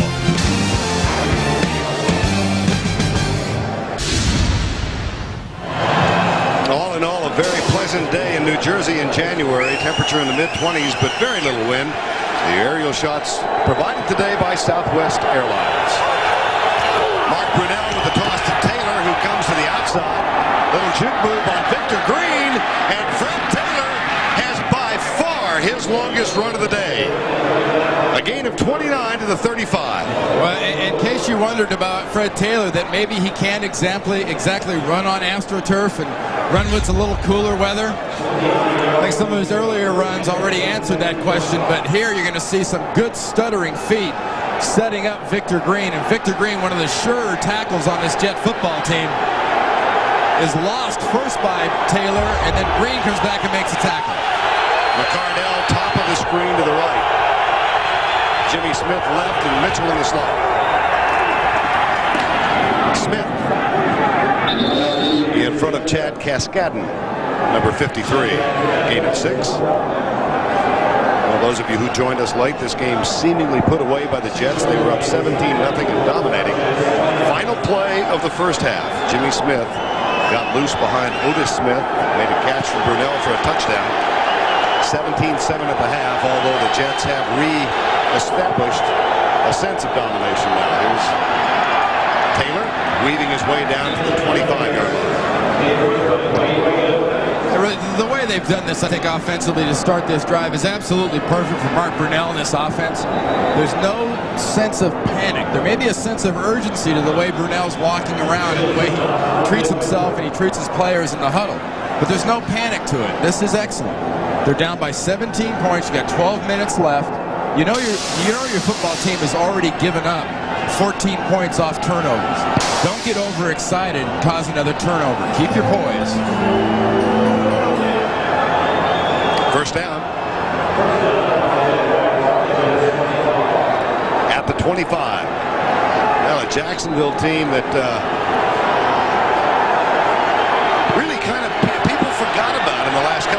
rest of the season, they were just thrashed by Minnesota 50-10. After losing to Tennessee, they did come back and beat Pittsburgh. Here's Brunell. And there's McCardell. Keenan McCardell, number 87. At the 17-yard line. Well, the good job by Brunell is what he's doing here is he's moving the ball down, saying, okay, you're not going to let my guys get behind you. I'll run inside. I'll take the holes in the zone. Being very, very patient and not forcing balls. 2nd and 1. Taylor behind Shelton's block. And that's a first down. Jacksonville at the 14-yard line. Jason Ferguson with the tackle, number 72.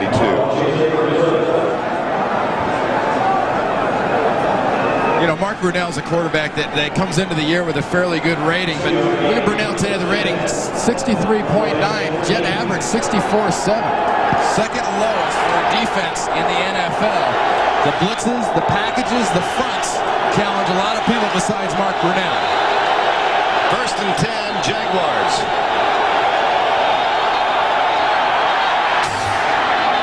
And a flag prior to the snap. Bring this one back. Chad Cascadden was back to keep company with. Prior to the snap, false start, 87, offense, 5 yards, first down. Keenan McCardell. Yeah, Tom Coughlin's wide receiver. There's never an excuse for doing this as a wide receiver. The twitch and quiver. You saw it wasn't really Keenan McCardell. It was Jimmy Smith that took the quick step there before the snap of the ball. Watch the ball. Ignore the crowd. When that brown thing with the laces move, go ahead and run. This has been a relatively error-free game. That's the 3rd penalty on Jacksonville. The Jets have been tagged twice. 1st and 15. Blitz coming from New York. Brunell fires it out. Tipped by Otis Smith.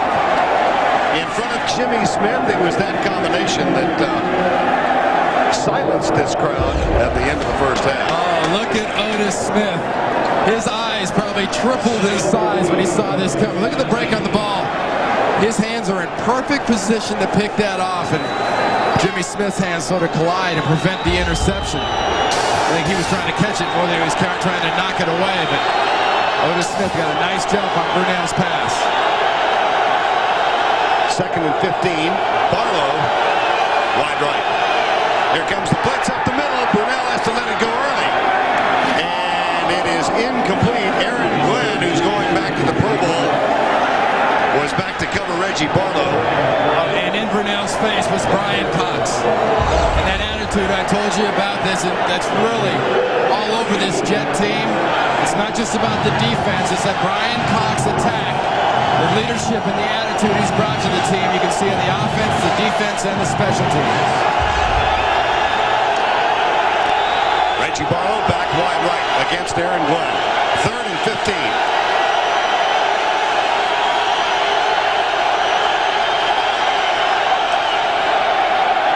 Brunell in the end zone. Touchdown! Jimmy Smith is 2nd of the day. That's for 19 yards. Just fantastic execution and confidence by Mark Brunell. Otis Smith's been working against Jimmy Smith. Otis Smith had a play of 2 plays ago where he knocks the pass down. He could have intercepted it. Look at the bullet. A short throw. The receiver knows it's coming. The quarterback has sent the message, knows it's going to be behind the defensive back, and Otis Smith has no time to react. Mike Hollis for the extra point.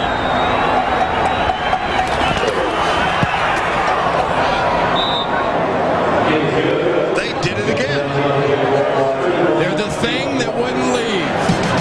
Just about the time you figure they're going away, they're back.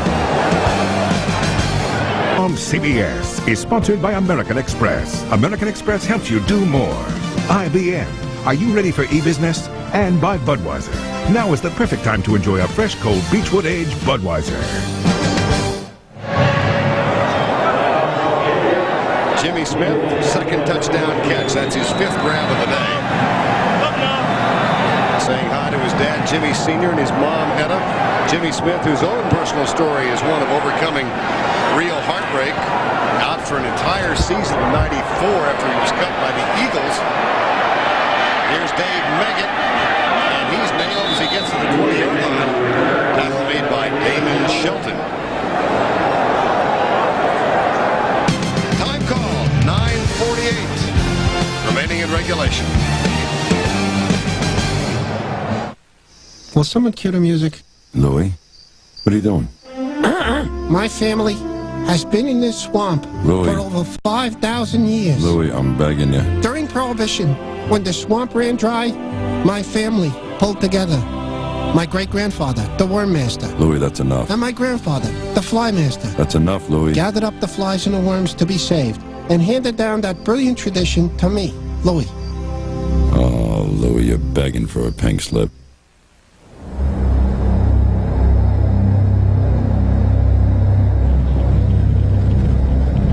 I got this friend open up a clothing store on Madison 59th. Teenage clothes. $400 a square foot. Why so much? Location. Location is everything.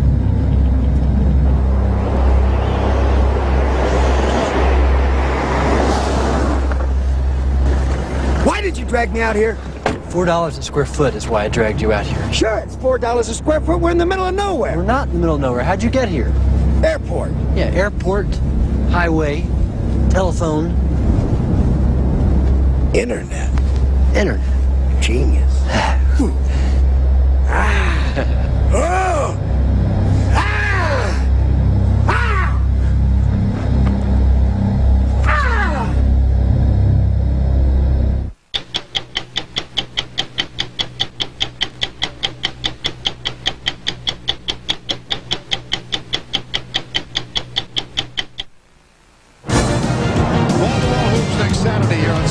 Will begin with the regional coverage, Oklahoma, Cincinnati, or Florida against Auburn.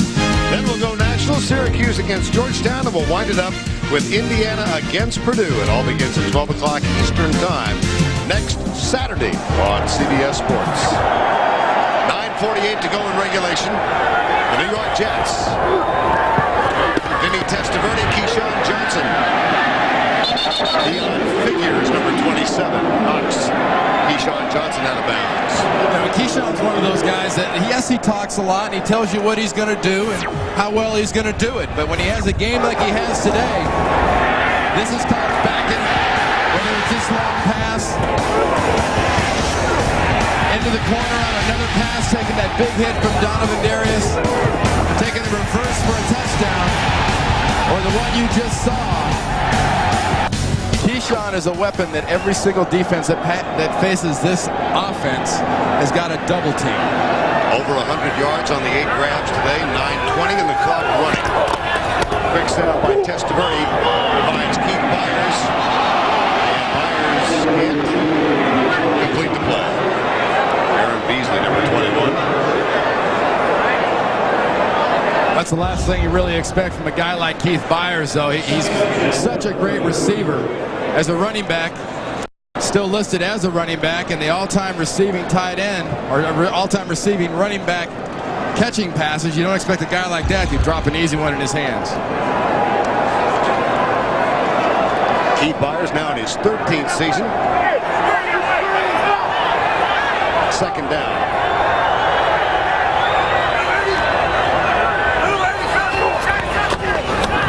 Testaverde, left side. Cravett spins away from Kevin Hardy, then fumbles the ball, and the Jaguars have recovered. Parcells claims down by contact. There's Dave Thomas. Hardy with a hit. Cravett was twisting and trying to reach out and get that first down. From my angle, it looked like he was in the air as that ball was ripped out of his grasp.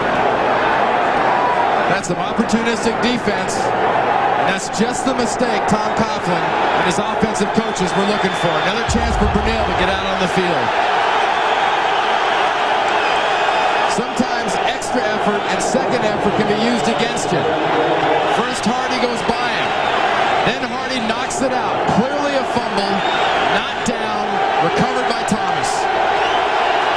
Second Jet turnover. Jacksonville has 3. First down. Here's the toss to Fred Taylor. Comes left, and Taylor jammed up by an aggressive Jet defense led by Dwayne Gordon, number 54, and Mo Lewis, number 57. Well, you see a running back stuttering like that. There's only one reason that happens. Onside's been stuffed, and he's looking backside for something to do. And onside was being played very well by Pleasant and everybody on that side. But Chad Cascadden was the backside linebacker. It was right where he wanted to cut back, and he couldn't do it. Under 8 to play. Brunell, blitz coming. Dwayne Gordon, and it's knocked in the air. Gordon coming on the blitz. Number 54 got a hand up. This is going to leave Mark Brunell, another one of those third and long he was good at in the first half. It's all set up by Dwayne Gordon, a hesitation blitz. Brunell wants to run a screen. Was not expecting that late blitz by Gordon. Gordon's right in the passing lane. Mark Brunell saying last night, third down defenses are the most complicated thing they'll face. 3rd and 9.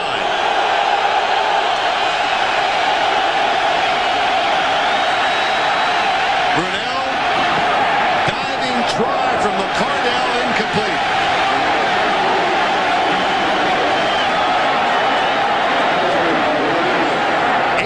To go. Well, Jacksonville hesitation here. If you didn't hesitate on the 1-yard line, you're not going to hesitate on 4th down now. Brunell just didn't have enough elevation. He had plenty of gun and velocity. But Smith couldn't get McCardell couldn't get all the way down on it. Ball bounces before it got to him. Barlow and McCardell are to the right. Jimmy Smith to the left.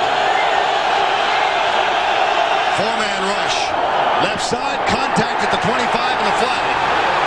This is Otis Smith and Jimmy Smith. I think that's going to go against Jimmy Smith.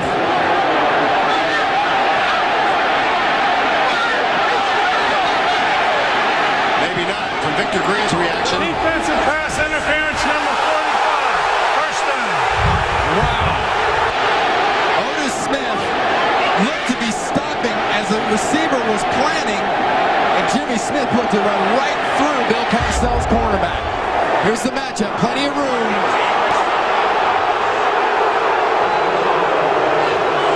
Smith establishes position, starts moving towards the pass, and Smith runs right through him.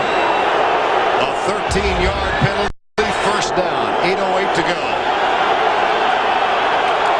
Play fake, Brunell across the middle, wide open. Oh, mercy! Damon Jones dropped it. You feel the momentum build. You get a break like that on a penalty. You go for the big play. It's there. It's perfect. And Damon Jones, the young tight end, is worried about running with the ball after he catches it. Forgets about part A, and he knows it. 2nd and 10.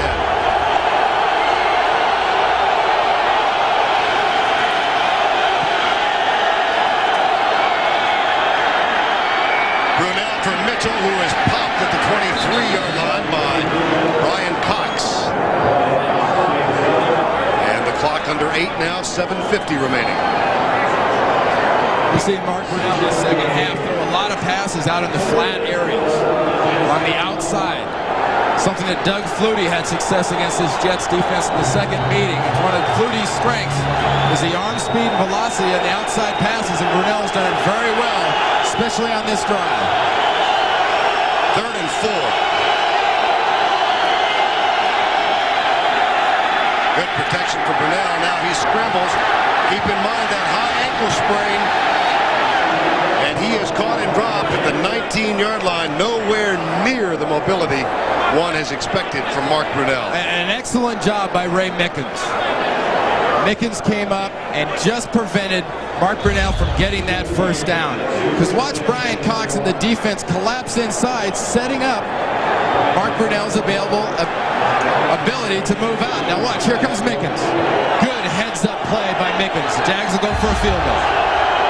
Mike Hollis is the most accurate field goal kicker statistically in NFL history.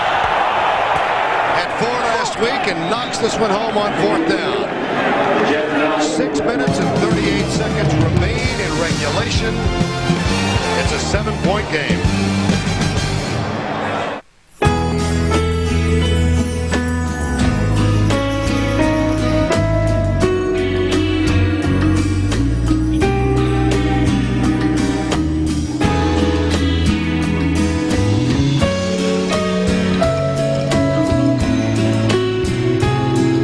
We go more places than any airline in the world. Rising is global. Please release me, let me. DirecTV offers more than 185 channels. Digital sound. Digital picture. More sports. More movies. More of everything than you could ever get from cable. So, what are you looking at? If it's not DirecTV, see your retailer for a demo today. Psst. Eat the Whopper. That's 40 grams of fat. Go ahead. Get the everyday Whopper value meal. 61 grams of fat. Come on, one more chin. Whopper down the hatch. Incoming. Don't listen to him. He does not care about you. Naughty. Listen to your smarter half. Go to Subway, where you can get one of 7 subs and 6 grams of fat or less. Give me that. Come to daddy. Subway, the way a sandwich should be.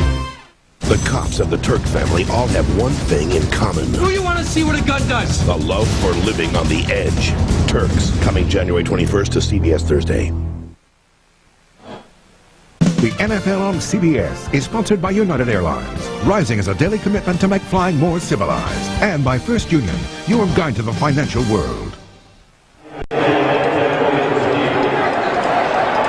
full house of overwhelming Jet fans unable to celebrate. The big play was that pass interference called on Otis Smith. Smith breaking on the ball. Jimmy Smith never even got close to going to any kind of a break to get to that pass. Otis Smith was trying to get to that pass and trying to intercept it.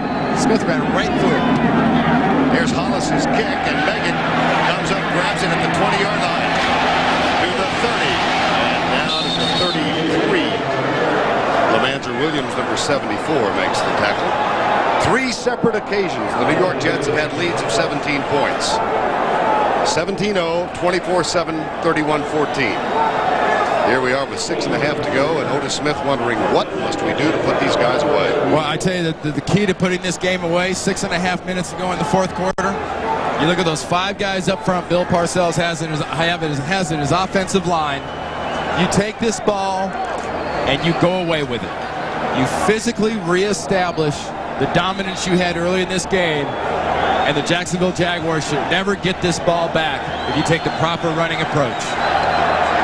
Elliott, Berger, Mawai, O'Dwyer, Fabini, the rookie, along with Kyle Brady, the tight end.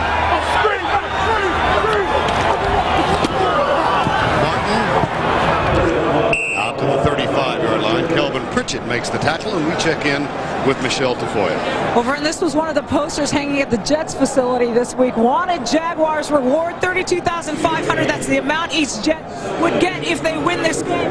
Parcells also put up a big photograph of a player leaving a stadium after losing a playoff game. The caption read, "One mistake at the wrong time can send you packing for the year." And he's told his players, you don't want to be the player who makes that mistake, guys. Thanks, Michelle. 2nd and 9.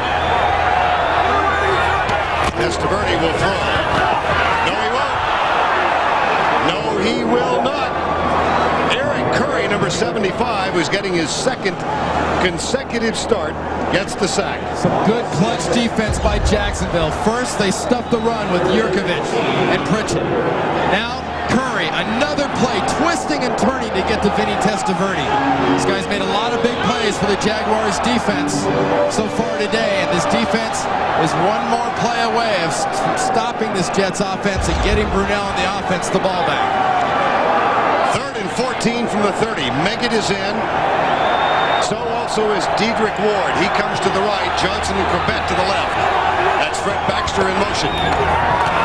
Testaverde steps up and fires it across the middle. Johnson at the 50 has the first down. Darius with the tackle, a huge conversion from one-time first draft choice in the league to another. Wayne Corbett and Keyshawn Johnson came in this game with more first down catches than any other receiver tandem in the league. Keyshawn's had a huge game today. And who do you go to when you really absolutely need that first to keep the clock moving and the other offense off the field? Then you're to your biggest and best target at wide receiver, Keyshawn Johnson. 9 catches, 121 yards. First down and 10. 4:33 to go. Flags. Shot clock at 0. Delay of the game. Offense, 5 yards. First down. It's very fitting what Michelle said about Bill Parcells is putting that picture up there. Those were New England Patriot players on the wall. They were leaving Foxborough after having lost to the Jaguars last week. And one mistake can send you packing at the wrong time. And Bill's seen his team make a couple suitcases full of mistakes. And Tom Coughlin's football team on the other side has made a luggage compartment full of mistakes if you're packing bags. But right now, Coughlin's team is only 1 touchdown down. First and 15 from the 45.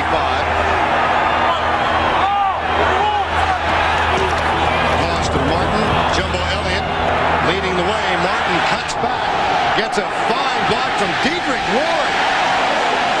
And motors inside the 45. A gain of 14 before Hardy got him. Jacksonville does a nice job onside of defending this play. And I will say onside initially. Here's onside. Jumbo's going to pull. The defense reacts. But watch the backside gap and the full down develop for Curtis Martin in the cutback. It's stuffed onside. And Curtis Martin feels lack of unfriendly color in the way of jerseys behind him. Fabulous job of cutting back in a critical situation for the Jets offense.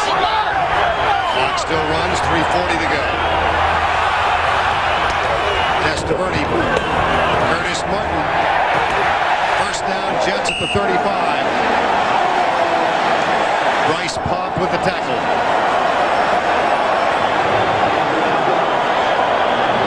Coming up on the American General postgame show, back across the Hudson, Jim Nantz, Marcus Allen, Brent Jones, Mike Lombardi, and Bill Cowher. John Elway and the Broncos await the winner of this game in Denver next Sunday. He'll be live. Well, whoever wins this game has got some serious screws to tighten down before you face a team like the Broncos. You make these kind of mistakes against Denver, and you'll be lucky if they only score 38 on you.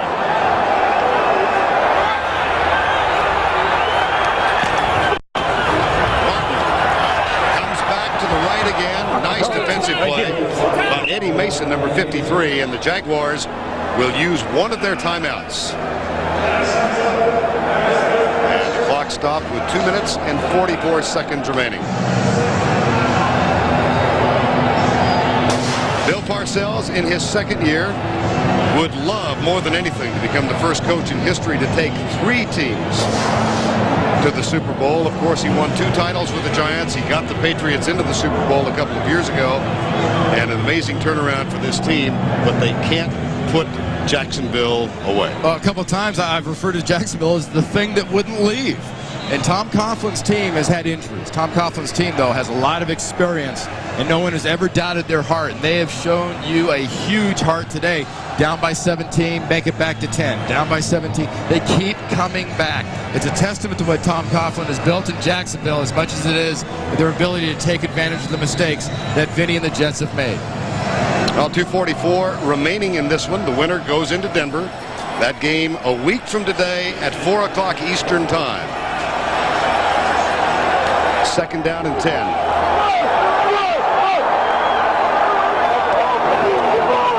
Reverse Johnson. Mawai's out in front. So's O'Dwyer.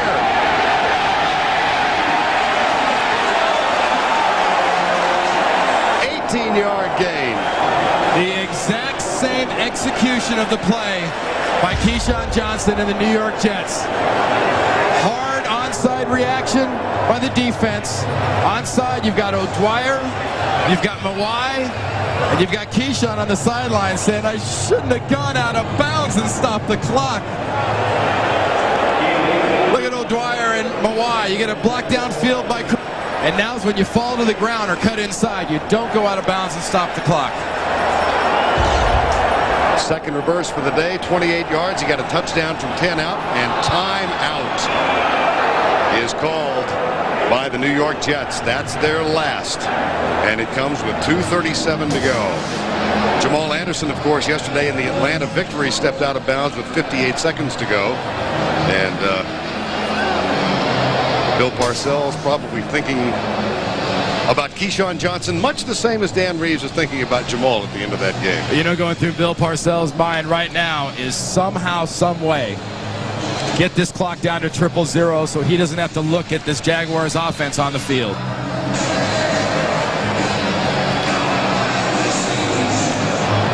Tonight on CBS, he's got to be the world's most dishonest TV reporter. At least he was until he got caught and went to jail. Meet him tonight on 60 Minutes. That's followed by Touched by an Angel.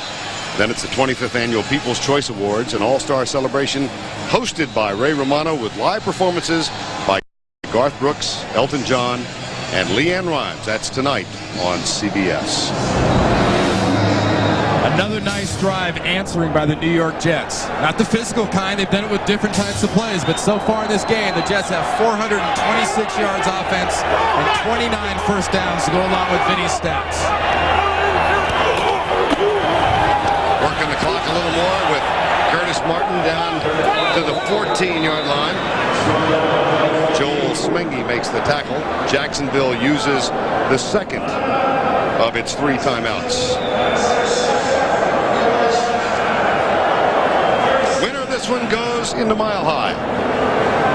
And they will take on the Denver Broncos, convincing victors yesterday over Miami.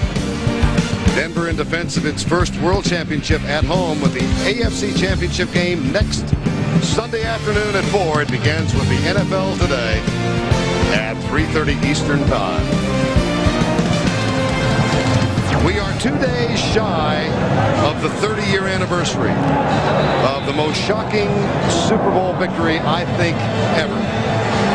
Joe Namath guaranteeing victory in Super Bowl III, and the New York Jets winning it over the Colts 16-7. That was January 12th, 1969. And this young team, remember this one? This was a football team, another team that wouldn't go away against a favored team. They decided to come out and be physical and not believe the hype. Randy Beverly making that pick in the end zone. He and Johnny Sample had career days against the Colts that day. Keith Byers in motion. Testaverde will throw it for Byers. Intercepted in the end zone. Donovan Darius. He's going to be marked out at about the 6-inch line that he crossed the goal line.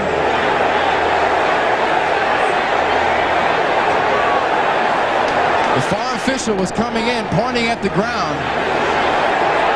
Tom Coughlin trying to make the point that he was down. Coughlin wants the touchback. And 1-yard line.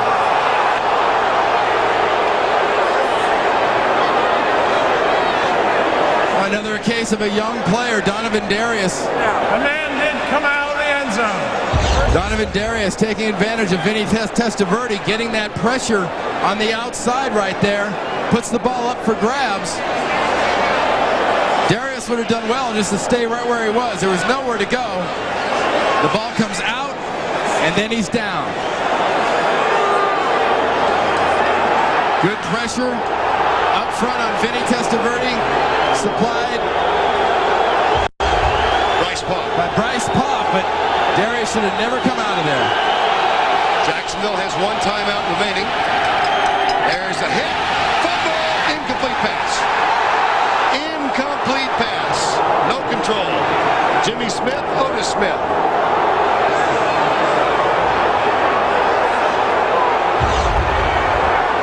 This is way more exciting than Bill Parcells had planned as things were going earlier. Jimmy Smith, possession, seems to be boggling that as he's being hit. It's bouncing around. He does not have possession. He does not have the second foot on the ground. That's a good call. Second down. Here's Brunell. Retreats to the end of the end zone and scrambles. Chased by Cascadden. Runs out of bounds with 2:11 left in the clock.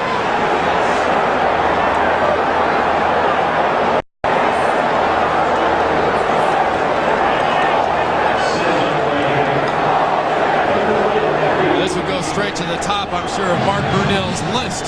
Who's to add to that 11 career fourth quarter comebacks. Bill Belichick trying to change things up for Bill Parcells' defense. 3rd and 3.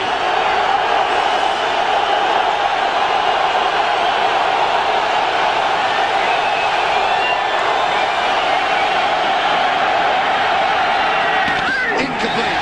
Intended for McCardell. There's a flag. Ray Mickens defending a flag thrown from near midfield. Offensive.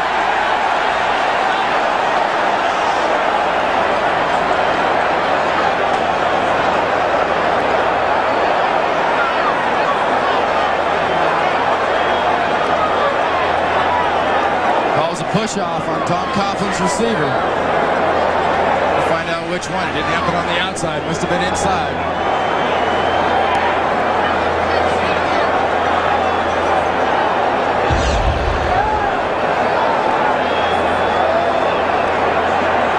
There's Mickens and McCardell entwined.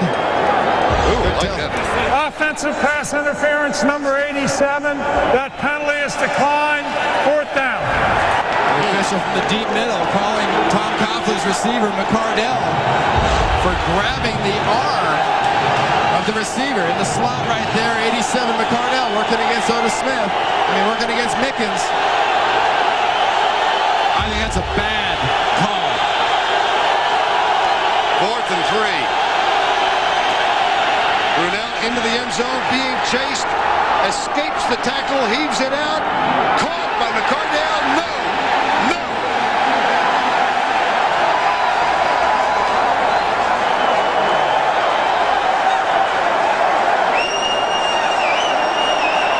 Mark Brunell does everything physically possible to avoid a sack, to avoid a safety, to keep his team alive.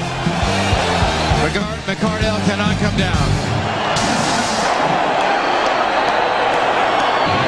On 4th down, Mark Brunell in the end zone being chased by James Ferrier. This is how close the Jaguars came for this drive to continue.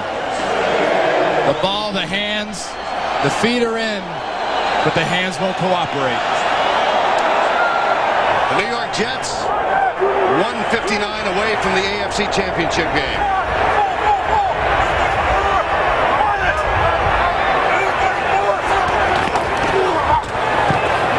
Martin will work on the clock. Jacksonville uses its final timeout.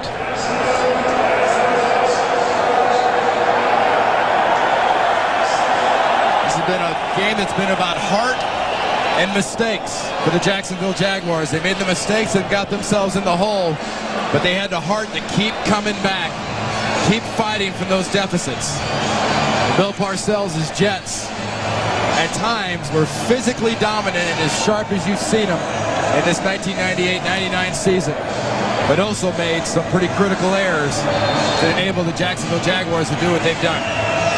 Final crowd count has just been announced, Randy. The largest gathering ever in this stadium. More than 78,000 have jammed in here. They've been waiting to explode for the better part of 3 quarters. Coming up on the American General postgame show, we'll go back across the Hudson. Jim Nantz, Marcus Allen, Brent Jones, Mike Lombardi, and Pittsburgh coach Bill Cowher. John Elway will appear live and a preview of the Arizona-Minnesota game that's coming up on the final one of this quartet.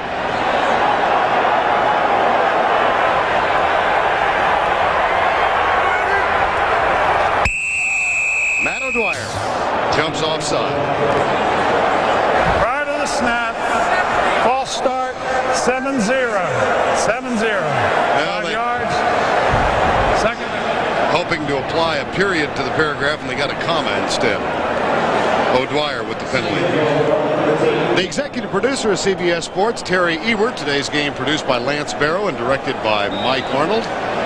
Coordinating director of the NFL on CBS is Larry Cavallina. The associate directors of today's game, Andy Goldberg and Brian Lilly. The broadcast associates, Tom Coppola, Peter Smith, and Rick Angelo. Our statisticians, Dave Clancy and Chuck Gardner. And our spotter, Chris Helen. Curtis Martin to the 10-yard line. Kevin Hardy with the tackle. You gotta feel, Vern, you gotta feel good for these Jet fans. Look at that, 30 years, but worth the wait. We talked about that great game by Joe Namath almost 30 years ago down there in Miami, and how many years did these fans say and hear that same old Jets term? Bill Parcells has come in here and made this team into a disciplined force. Third down. Jacksonville can't stop the clock. Curtis Martin. And it will be fourth down. NFL Today produced by Eric Mann and directed by Bob Matina. We'll go back to our broadcast center in less than 50 seconds. Well, Tom Coughlin, Bill Parcells were associates here. Bill Parcells chatting with us in his office. He said, here's the tough thing about coaching against my friend. I know this. At the end of the game, one of us will have one more game at least for which we can prepare. The other one is going to think about the off-season program, the mini camps, the training, just to get back to this spot. Here's John Hall's field goal. There's the period to the paragraph.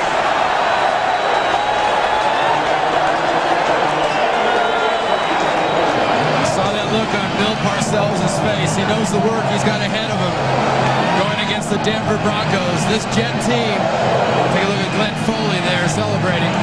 But this Jet team will celebrate rather gingerly tonight.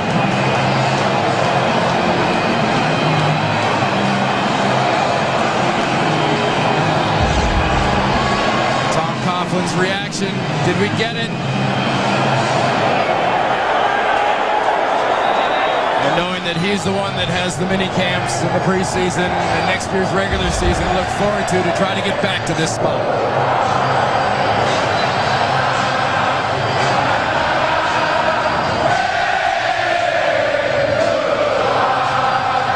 Curtis Martin today, though, Vern, was the difference. What a fabulous job of running obsessed behind a powerful offensive line for this Jets offense.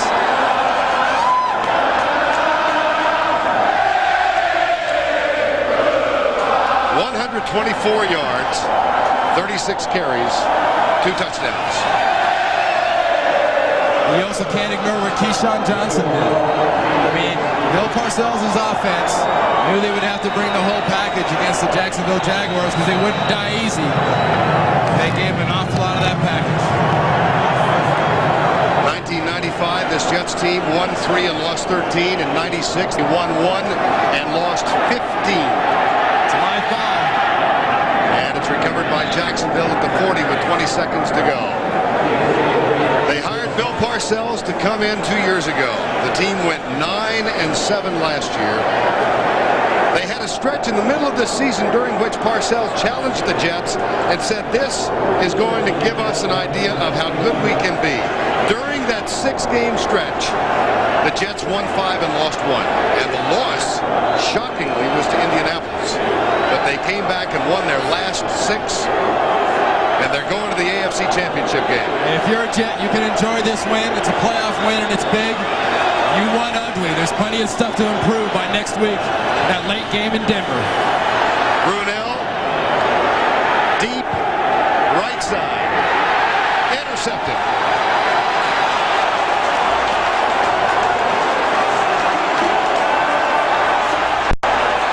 Keyshawn Johnson. Your pardon. Thought it was. Keyshawn grabbed it. Keyshawn Johnson not only does he contribute with reverses on runs and passes. Who better to put back there? Remember the end of the first half? Deeper than the deepest. And if you're going deeper than the deepest, put bigger than most, and better hands than everybody, and let Keyshawn do it. And as he got up, he was heard to whisper, "Just throw me the damn ball." One touchdown rushing, one touchdown receiving, and an interception. I was shocked.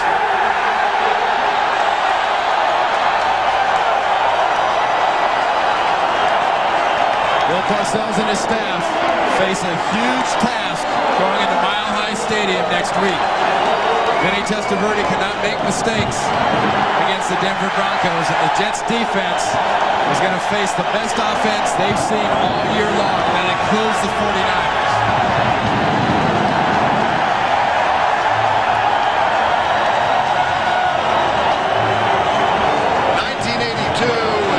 Strike-shortened year. The New York Jets that season played 9 games, won 6, lost 3, got into what was called the Super Bowl tournament, and advanced to the AFC Championship game. This time, just a little more of an accomplishment.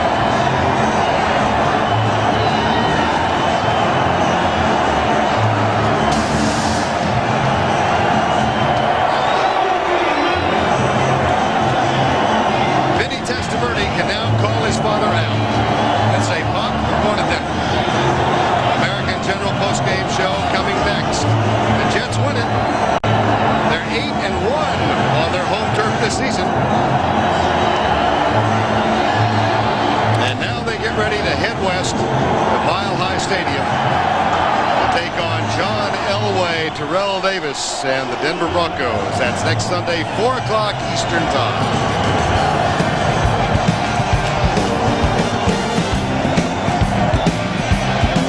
Win at 34-24. So for Randy Cross and Michelle Tafoya, I'm Vern Lundquist saying so long from Giant Stadium. It has been a heck of a season. Be with us next week. The season continues from Mile High.